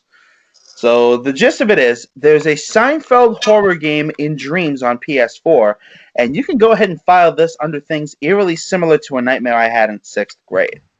In Sinfeld Chronicles by Mr. Iron Monkey, thanks Dominic Nero, you play as Seinfeld's nephew Donathan, whose voice can be heard as an internal monologue as you search for your uncle across different areas. You'll explore an impressively accurate recreation of Jerry Seinfeld's famous New York City apartment, as well as Cosmo Kramer's neighboring apartment and some of the surrounding exterior. There are Easter eggs referencing the 90s sitcom scattered everywhere, like the bright red light from a Kenny Rogers Roasters chicken restaurant beaming into Kramer's apartment, used here to impose a foreboding atmosphere into the scene. Walking into Kramer's bedroom, you'll come face to face with a terrifying doll basking in the blood red glow, which will kill you if you come too close. Jesus. Remember, this is a Seinfeld horror game. The developer behind the project is actually working on an entire New York-themed video game, where the Seinfeld portion seen here will eventually be joined by scenes from Moonstruck, Ghostbusters, and other New York-based TV shows and movies. You can follow the game's development over at Rare Bird Interactive on YouTube. The Scary Seinfeld game is one more project in a long list of Dreams creations that prove the software's ability to channel creativity into fascinating, and in this case, slightly disturbing, creations for the world to indulge in. Other examples include Stardew Valley and Ghost of Tsushima, which have both also apparently been made in Dreams. Well, so, ladies and gentlemen, Sony decided to release Dreams a good long time ago. So, just kind of a gist, I guess you could say. I'm going to read you just a quick bit of the so you kind of get an idea of what you're getting yourself into. But from what I know, it's done by Media Molecule, which you might recognize the name of if you are a Little Big Planet fan. Big Planet fan. They also did Terror Away, which is also fantastic as well. It's mostly it's a fully fledged game, gives you mechanics, assets, structures, music, art, and you get to do whatever the hell you want with it. I mean, for fuck's sake, if you're able to do this, what else can you do in this? You know, it's insane. I might actually play this because the fact that you sold me with the Seinfeld horror game. Well, it's more the fact that it's going to become a full-fledged games at some point with actual structures. So it's like not. That's so it's insane. Like, is it references? Is it like references of it? There's references to the sitcom all over the place, and there's plans to integrate more your television series like Moonstruck, Ghostbusters. Just to throw another one out there, Blue Blood. So does that also mean Law and Order? Okay.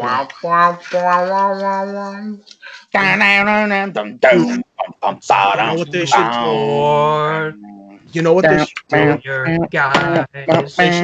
do? They should do like horror renditions of like the Seinfeld main theme and sound. That would be the best. Like a horrifying organ piano version of the Seinfeld theme. Yes, absolutely, yes. Kind of feels like eggs for Bart. Oh yeah. Honestly, I really hope the developer continues doing their work. From what I've been able to see, it's fucking incredible. Oh my god, they did. The problem with the horror game is atmosphere, and they were able to nail atmosphere in a fucking 1990s sitcom. Yes. That's insane to me. Atmosphere, dude. It's the hardest thing to do when you're doing a horror game. I mean, I know a lot of people are going to look at me and say, but what about Resident Evil? I'm like, yeah, Resident Evil has good atmosphere and has a very good plot most of the time. Most of the time. Unless you're RE3 remake, then you fucking suck dick. But yeah, I would recommend if you're wanting something that's a little bit different, go for this. If you have a PS4 and you happen to have Dreams, definitely go play it. It's really interesting. I think this is a good addition to some of the stuff that we can bring out on this channel that have not been talked about prior. Now, unfortunately, for some of you out there, this is just Dreams. This is not Nights into Dreams. Right. So, Yeah, but Nights into Dreams is probably a game on Dreams. Wouldn't surprise me. No. Great and totally underrated game, by the way. Criminally underrated. You people should go play it. Oh, great. Let's move on to Venom and MCU movies getting pushed back because of the virus. Okay, it's not just Venom in the MCU. The Batman movie with Robert Pattinson is getting pushed back to 2021. Venom is getting pushed back to 2021. Black Widow is getting pushed back to 2021. A lot of movies. Every movie that is action based is going to be pushed back. Yes, which makes sense because that's like an action movie requires a lot of hand-to-hand contact. Yeah. So good on you, filmmakers, for putting the safety and health of your actors and cast first. Unless you're Henry Cavill, then you're sitting at home making fucking Warhammer 40K figures. Well, here's the thing. That man is a legit god right there. Dude, that is a gamer. That is a gamer that grew up and did something cool. This is my theory, though. If they don't necessarily have to, they should postpone them just for release date anyway. But to make them, they could technically make them so long as they do what AEW is doing as far as testing your actors, making sure they're all good. You have no idea how many people are on set during a movie a day. I know it's way more than it's a fucking nightmare to test that many people at once. Trust me, I'm well aware. But this is what I recommend. You could work around it by doing having specific people on one day, having specific people on another. No, James, you're not getting it. We're talking about over 100+ people on set a day, and that's without counting the construction folks. We're not even counting actors. We're not even counting director, sound guy. We're counting just general staff. Yeah, lighting, rigging, fucking catering. Lighting, rigging, camera guys, catering. It's a lot of shit, dude. It takes a village to make a movie, man. It takes we're talking about most movies. Like, I'll give an example. What's a good one? Even even with Return of the Jedi or Revenge of the Sith, it requires a lot of fucking people. I mean, I'll give it. My best example is Hoth in Empire Strikes Back. Those are all. They're not actors. None of the people that are out there fighting the Empire are actors. They're all Norwegians that wanted to be in a Star Wars movie. Well, still, I mean, it's a lot, dude. You're asking non-professional actors without even knowing makes your movie good. Instead of just simply usI'm CGI green screen people models like fair enough. Yeah. So fair enough. I mean, I guess wrestling in a sense is different in that. Okay, let me tell you exactly. Very different. So, James, the amount of people usually on a movie set is about 500. Jesus Christ. About 5. I guarantee you it's even more with a freaking Marvel flick. Oh, dude, it's about exactly and 500. any other superhero movie flick. Like, we're talking about a big... Like, Iron Man 3, for fuck's sake, had a crew of 33,310. Yeah, that doesn't shock me. That's a lot of fucking people, dude. Well, hey, at the end of the day, we just hope that this, people can at least, continue their passions once this virus ends. Oh, I agree, and that's the whole thing. By the way, Venom is going to be going into Carnage, which is awesome. Yes. I can't wait for Cletus Cassidy to get the symbiote. Yeah, Woody Harrelson, my dude.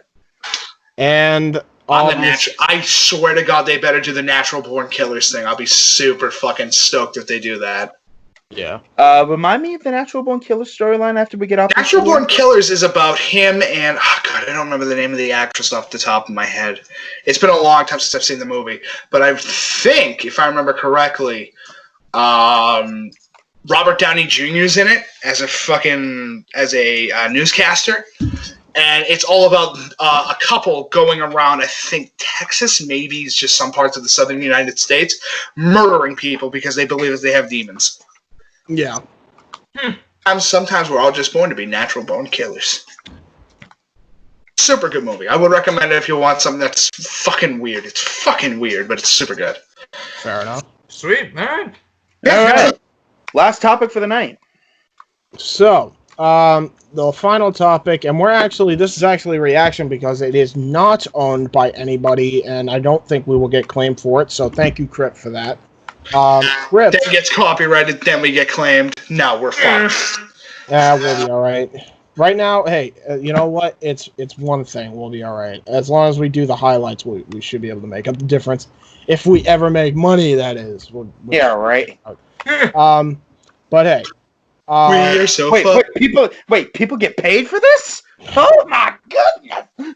Hey, you guys getting paid? So. Wait, you guys are getting paid? So motherfuckers be getting paid? So Crypt, as everybody knows, won the Poppin Challenge that KSI hosted. Congratulations, Crypt. Congratulations. Obviously. We mentioned this in passing in one of the episodes. Now we're going to actually talk about Crypt obviously winning. He was very stoked about it. He was very humble in the fact that he actually got 10 out of the 13 finalists in a cipher. And it's called the Poppin Cipher featuring the KSI Top 13. The only people that weren't in it were Ali Tommy Neek because he was already preoccupied with other videos he was doing, which, fair enough. I mean, holy shit. That video itself was ridiculous. And Mia's studio is closed. I guess she the studio that she does to actually do proper music, she couldn't go to. Although I don't understand why they couldn't have just gotten her a mic. I don't know. Maybe it just didn't come in time. And then King Batch just didn't answer. And then King Batch just didn't answer. So. Because he's a person. Mm. Although it probably has to do with the fact that he probably didn't think he deserved it either, to be honest. But at the end of the day, we're going to check this out. We're going to review it. We're going to see how it is. And the reason I'm mainly doing this is a little test for Casey's Skype, hopefully not to crash. Then it crashes as soon as you end this sentence. Right. So, also, James, I have a question for you.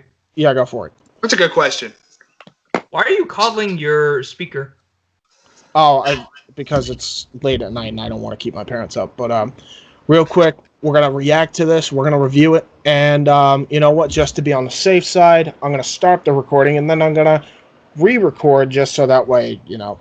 So you might see me change frames. You might. So. I'm still in frame. Yes. I have not moved. I see. Okay, here we go. We're going to screen share now with audio, and we're going to review this cipher. And I'm going to full screen this. Here we go.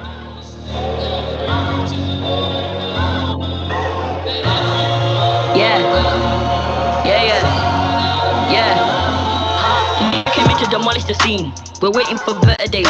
Leo came in and he's acting all cheeky, cause this is the breakaway.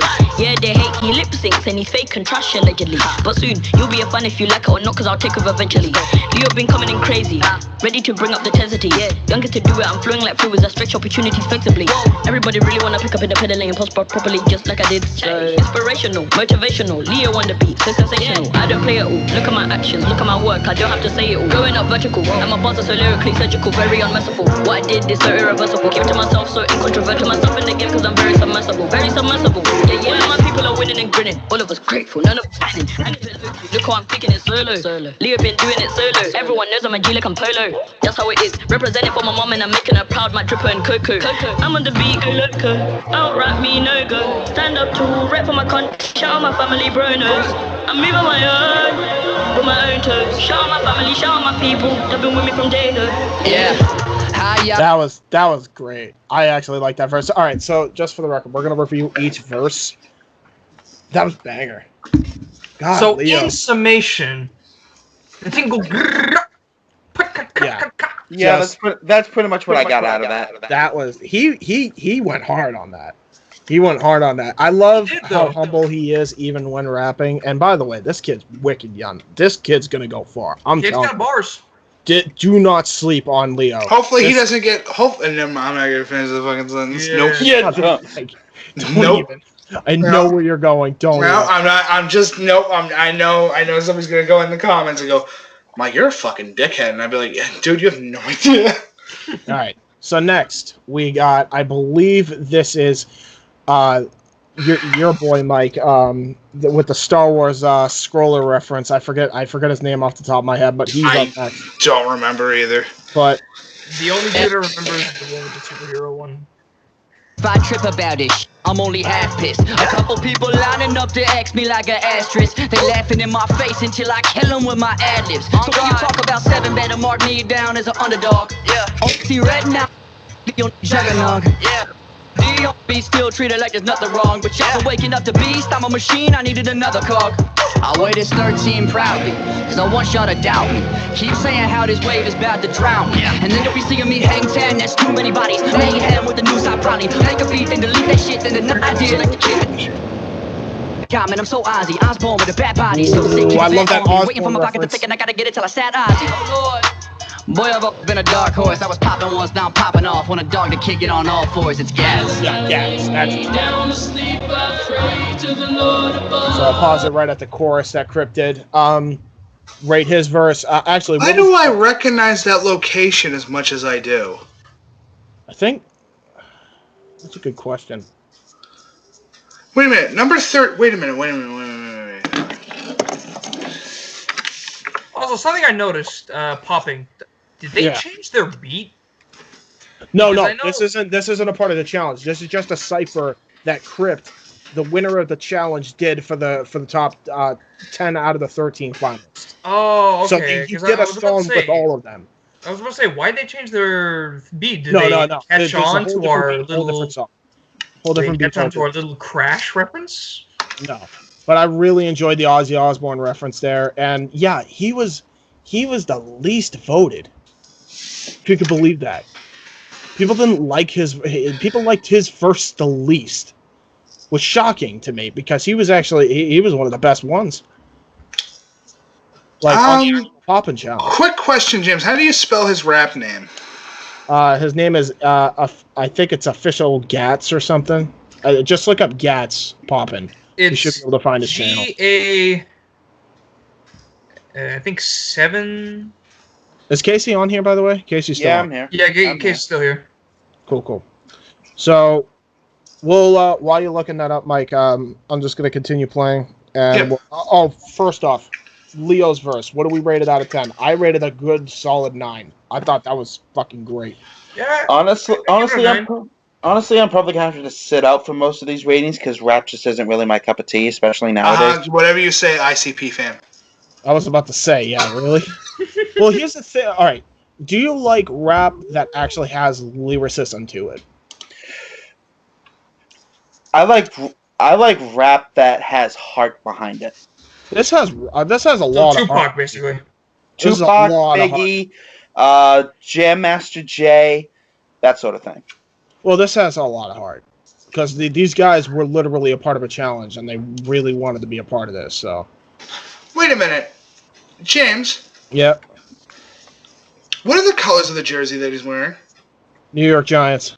Oh, is it the fucking Giants? I can't tell by the colors from here.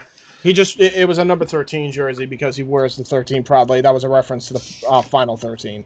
Yeah. How about you, Mike? What do you rate Leo's verse out of 10? I thought it was good. I out of what rating though? 1 to 10. I gave it a 9. Nikos, I'll give it a 9. I think it's good. What did you give it, Nikos? I gave it a 9. And then what about Gats? I rate his, I would say, about an 8. I enjoyed his. Same. There you go. Okay. Next verse. Control like a Simtex bar, stick to your soul. Watch them blow, click. C4 shot straight to your dome. Watch your tone, look. My whole clique move with a cold man stuff. I know dudes that are moving you in the cold. Dog really think he a god, just like Anubis, false prophet.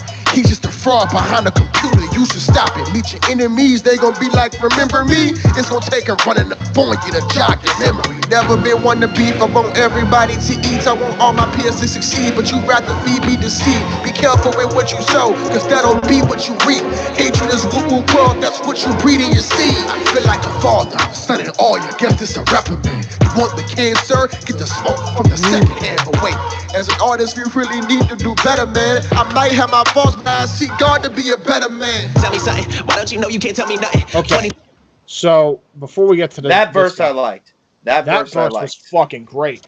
Now, that verse I liked. Here's the thing: we actually did not like this guy in the actual Poppin challenge because we couldn't understand him. So I understood everything he said there, even without the subtitles. Yeah. So this is the best verse on this cipher so far. This is a straight up 10. This was the. I don't think I'd go 10, but I would absolutely go 9. I'll go 9 as well. This is the best. I'll go 9.5. This is the best I heard him. Like, this is better than his actual Poppin challenge verse. 100%. Because I remember we really didn't like it just because we couldn't hear it. So, yeah, whatever you're doing on here, Dizzy 8, do going forward. Keep it up, dude. That was great. That was good shit. That was the best I heard him. Tell me something, why don't you know you can't tell me nothing? 2020, I can see you fronting. It's 2020 now. Yeah, he's lost me. Yeah. And getting to the riches, got the weed to switch. It seems the data bitches, that is how they switching. I can't tell the difference, pussy. What I'm slipping, acting like you hoes. Keep on getting spitting, fingers get to twitting, fucking with a shark. Look up below, really got my dog. Keep out the fence, looking at a guy, talking shit, repent. All them words so cheap, still US and dead. Hoes call me Ralph, bitches getting wrecked, feeling like a mouth from another world. Boss been getting strong, she's been doing curls. Think I ain't again. Okay, ask a girl, she been on my cheek and throw with your pearls. Bitch, I was born for the disrespect. Throw a grenade in a racing chest, snatch your teeth out your mouth to erase the debt. Snatch your wife out your life so you don't forget I'm a McMilligan's bet. I got nothing left to say, better hope I fade. That's not even shit, you know that I'ma stay. Burning down your city, only spitting flames. Hope y'all hate me when it know it, that won't change. Tell her kiss my ass, salt into the pain. Fuck singing names, leave it to you lames. Petty rapping greatest, them to my grave. Aim. Yeah, I don't know about that one. Yeah, no. I'd rate it a 7. It was alright. It wasn't like the best though, by a country mile. Not even close. No, not even close. This guy's trying for the straight speed rap vibe. He's trying for a straight speed rap vibe. Dude, leave that to Hobson. Dude, here's what I'm gonna say. Or Tech 9. When you attempt to put yourself on a pedestal in a compilation song, you just look like an ass. Yeah, that's what it felt like to me. So I'm giving him a 5. He's the middle ground. He's on the middle. Well, you're giving even him a with 4. the subtitles, I could not understand what he was talking about. Oh, I agree, because the lyrical structure doesn't make fucking sense. It was like he was talking nonsense. It's like he was trying to be Eminem, but without the pure shock value, and he's Eminem without the bass. He's like Dre, but without the beat. No, he sounds like that fucking dude from the Wild Thornberries. You know what I'm talking about. I'm still gonna say this. Congratulations to everybody that made it. We're not discrediting that you didn't make it. I didn't like this verse particularly. I don't get it. It wasn't. What are you attempting to push out? Yeah. I don't understand. All right, next guy on this verse. Let's go to him. That everyone who ever doubted me is gonna see what I've become. When I see nobody like I turn it to the side, I'ma leave it flat line. Interracial gangbang with the guys with 9s, listen at your face like eyes. One eye to the punchline hit. I can speak blood like I bit my lip. I can speak Snoop Dogg to a song with Crypt, no gangs, but I'm popping from my clicks. Now I know they like it when I switch. That Nintendo with a Caitlyn chick, and I lay with chicks, and I'm blazing with mayonnaise and weed, and I'm saying this like I'm blaming with. You be on and you roll, see I'm slowly promoting my motion and oceans. I'm only showing the mic that I'm holding. I might kill the pins when I strike what is rolling. 6 seconds in, clip empty. Gatsby, several rappers in the over 90 people that get it, they come all right, this may got the 10. Oh, I love this scheme already. Coldly 14, a bitch to trip my brother with the color on my skin. See me do big things. I'll be at a kid. He sleep on mine, then I let him in a quiz. When you want to catch to the dead, don't tip me. You don't want to see me when I'm moody, cause I face like a Sunni. I say assalamu alaikum, put a piece into a goofy, and that's word to my Umi. If you ever try to shoot me, you gon' see 100 goofies that is popping. I'm a rhyming down and I've been starving. Kelly Clarkson, I'm already gone. It's a sergeant. Hold up, let me park it like stops. I said, oh, was in a slot on the. I pop like 100,000 watts, I'ma leave them all in shock. Could I be without a job? I don't really need a pause, I'ma make it to the top. And I do not mean no disrespect when I say this either. I won't ask the time KSI for the fucking feature. Yeah, oh man. Damn. Wow. Okay. This is the guy that does the speed rap right. Oh boy. That scheme was wild. Dude, he got everybody in there. Everybody that was in the top 13, he did a whole scheme with them. With their names. That's nuts. He did a Crypt. Oh man, yeah, that's a 10 for me. That was hard. That was the best one so far. Holy shit. Casey, what do you think of that? Maybe you have a different opinion, but I thought that was a very different opinion. Go ahead. This guy's lucky to get a 3 from me. Really? Go ahead. Because it just seems like more of what Homeboy just before him was doing. That's true. Okay. No, he's right. You know what? I don't. Well, here's why I don't agree. He had first off, the guy had a similar tone to me, where the guy at least flipped up his tone and gave his verse personality. I actually sensed a lot of Tech 9 with that. Not saying he is Tech 9. He's still just putting himself on a pedestal over everybody else. No, Casey's right. Casey's right. I'm gonna have to drop my score. He's right. I don't think so. He fucking got everybody in there and talked positively about them. Did a whole scheme. He did a whole scheme with them. I didn't catch any positivity in there. I caught it. Regardless, I'll just give it a 10.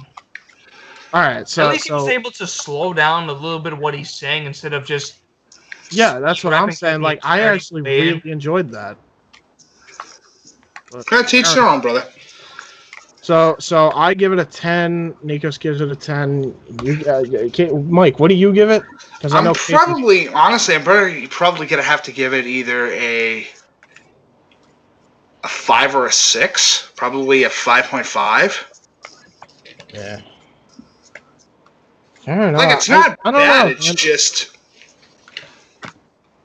You know what the problem is? Maybe it's the fact that he went right after the guy that did the fast rap, and he also did a fast rap. That might have been the problem. I thought it was something different, to be honest. But fair enough. All right, here comes the one. Quarantine got you laid over. I stay over. Everybody said I'm on one like Drake told you. I don't quit on motherfuckers. And you already lose points in my book.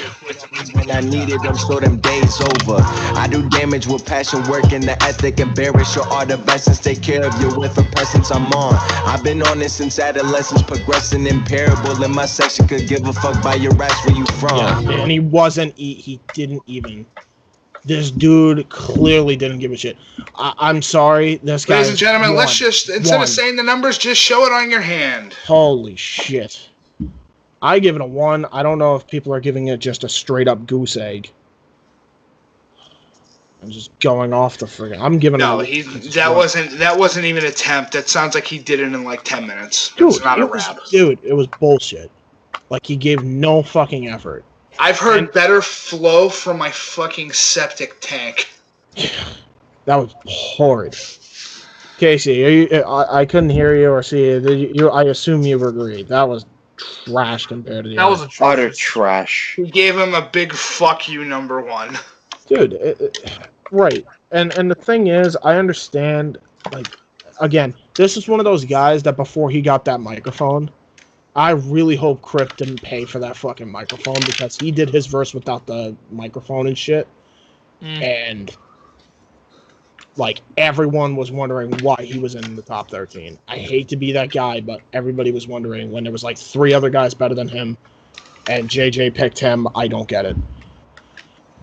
But anyway, 100 Koofies. This guy, I think Casey's gonna like because Mike, I know you like him, and I like him. I thought he was good. I just think it was a lot of the same stuff. But let's just go for it. This is Koofies. 100 Koofy. You mean Koofy? Yeah, 100 Koofy. Koofies. Hey, Lotto. I'm about to ride the fuck out of this beat right here, though. For real.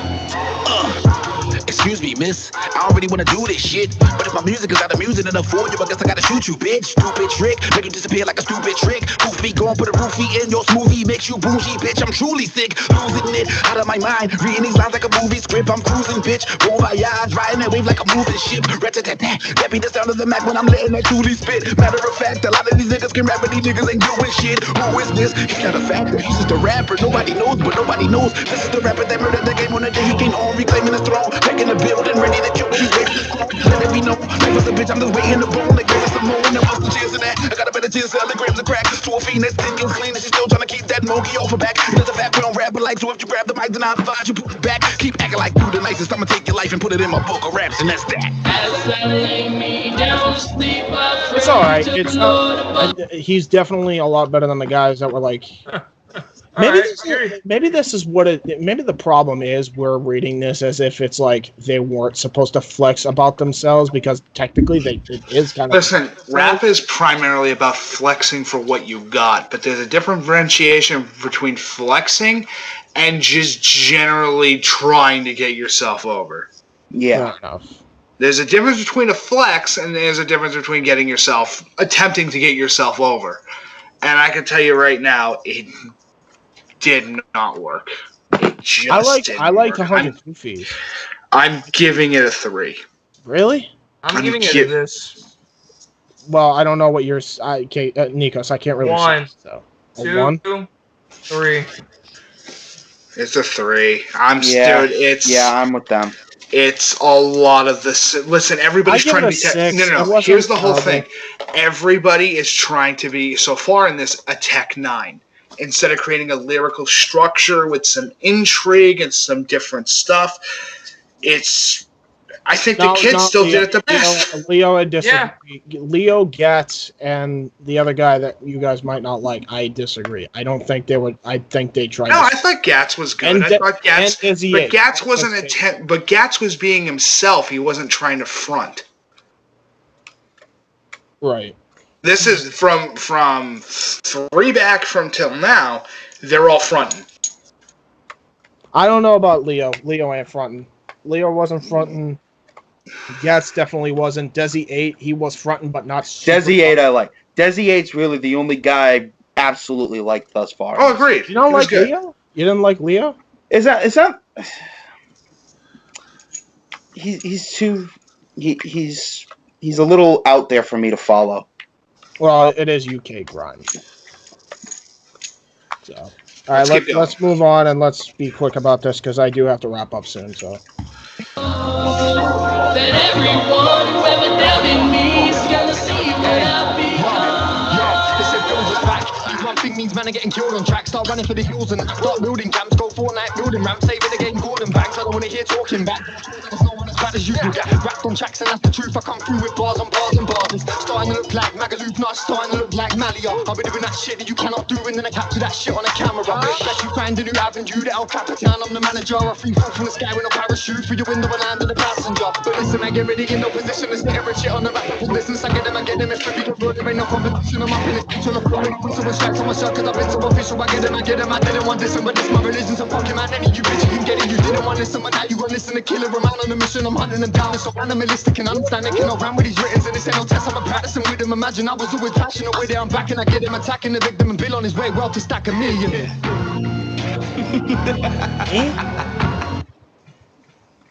5? It's all right. I'm saying 3.5. That was all right.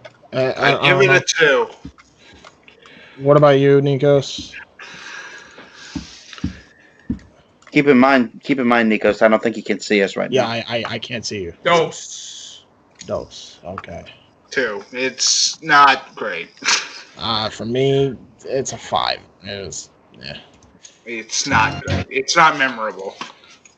Let's get it poppin', I'll get to poppin'. The populace, I popcorn, trying to pop out cause I'm popular. I pop. Hold on. Wait a minute. Nikos, is that you in the fridge? What the fuck is happening? Stop with the fucking bird. I'm really confused. Wait, what? So he does a Shao Kahn laugh. Then he opens the fridge. Yep. Why am I in this music video? What are you doing? Pop guns, when it populate, you full of poppycock. Your bitch say poppy, let's repopulate the party popper. Pulling something in your venue, cause if you ain't eating with me, you certainly on the menu. Got a hand in everything, don't know what I can do. One touch will get your finger sent back to who sent you. I'm the winner you don't want. When it comes to the keys, I'm Mozart. I'm crack digger. Every time I clock for the money, when it comes to it, I go Bogart. You niggas got no heart, let a full spark from a go-kart. Cause it ain't nothing up, pull up on you, then I'll tell you again, I don't care to be none of you friends. I'm making speed, making you meet your ends. I'll beat you the remix and beat you again. My paper don't do it, so I'm on a band. You niggas the same, we're using cans. Shaking a 10, 6 get a 10. I let the thing fire and listen to it. Don't pay attention to the money you spend. All of your mind and paying no rent. I'll be killing these niggas, don't never forget it. The greatest to drip, everything getting wet. Shit get foul with the tech and a man. My nigga, this shit I ring the pawn. Get checked the forecast, you get rain pawn. I get sent to the great beyond and the pain is gone. I know there's some funny shit. I will get to Crypt in a minute, but wow. That was weird. If it was pure comedy, this is like a 7. That was pretty humorous. 4.5. Yeah, that was as far as bars, I'd say. I'm with Nikos. I'm gonna say a 4.5 too. Yeah. But yeah, no, it just comes out of nowhere where he starts filming in the fridge, and I'm like, why the fuck is he in the fridge? Why does he have a parakeet? With a parakeet. Is he high? Why? Like, why you said that looked like me in the fridge? Like, what? I don't know, man. All right, let's get to the last verse. The man who won the challenge, Big Boy Crypt. And the pain is gone. I know funny shit going for this competition, and it made me laugh. People said that I'm too famous to enter it, and I'm just chasing the bag. That's cap. Cause before this shit, I was nothing but a reactor. People laughing at me cause I call myself a rapper. But the second I'm a competitor, everybody sweating me. Suddenly I'm too famous, such a backup. You should pay for the feature. They think that I make enough money too, cause my name has to reach you. Attract some people. But y'all don't know that I work 2 jobs just to fucking eat you. Back off, you don't know me, dog. I'm a humble beginning should humble you all. I won this competition, but I know that everybody killed it, so I brought them along. We all eating, I spread the love, cause we all dreaming when it's like a buzz. I always wanna help with this, so someone else in my position and really give a fuck. They say that I'm known, but y'all don't know me. Cause my own true fan base knows that I put others before me. How dare you try to shit on me like I didn't deserve this shit. I started from where you did. Don't discredit all my work I did. I grinded in eternity, earned it when I learned to spit, and I'm still working every. You ever want to see what it would look like to watch a YouTube video on drugs? And I reach out, chance that I can. Everybody on this track, what got you until the end through this challenge? Y'all make me a permanent fan. As I lay me down to sleep, I pray to the Lord above. Everyone who's ever doubted me is gonna see what I become. The fuck is that big puff ball that he's talking into? I have no idea. Why does it look like that he found a snowball and colored it gray? Well, at the end of the day, I'm gonna give that was a good verse. Good way to close it out. I'm gonna give that a solid 8. I'm gonna give it an 8 too. 8 as well. I'll give it a 9. Obviously, congratulations to Crypt. Congratulations to the people that did make the top 13 rather, even though maybe some verses on this were less to be desired. Obviously. A lot of them. But hey, at the end of the day, you know, Crypt is definitely a humble man. Listen, sure, at the end of the day, we better hope that some of these fools don't get rap careers. Yeah. Well, I mean, they technically already have a career. Technically speaking, KSI kind of made them. But anyway, I digress. We're going to wrap it up here. That's pretty much everything. We already did the game of the week, I'm pretty sure as well. Mike, you already kind of mentioned it. Yep. So, with that being said, make sure you guys like, subscribe, comment, favorite, share on Facebook and Twitter. Make sure you comment what you thought of today's show in the comment section down below, so that way the algorithm actually shows that we're an up-and-coming podcast, because that would be good. And I found out about how algorithms work today. So please do that. And until next time, boys and girls, let's give the salute. Give the salute. Yes. And we'll see you folks in the next episode. You have been here on the J-Hebert side. Yes. We love it when a plan comes together. I was about to say. Come on, love man. it when a plan comes together. Love it when a plan comes together. Damn right. Just leave the driving to me.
doing here?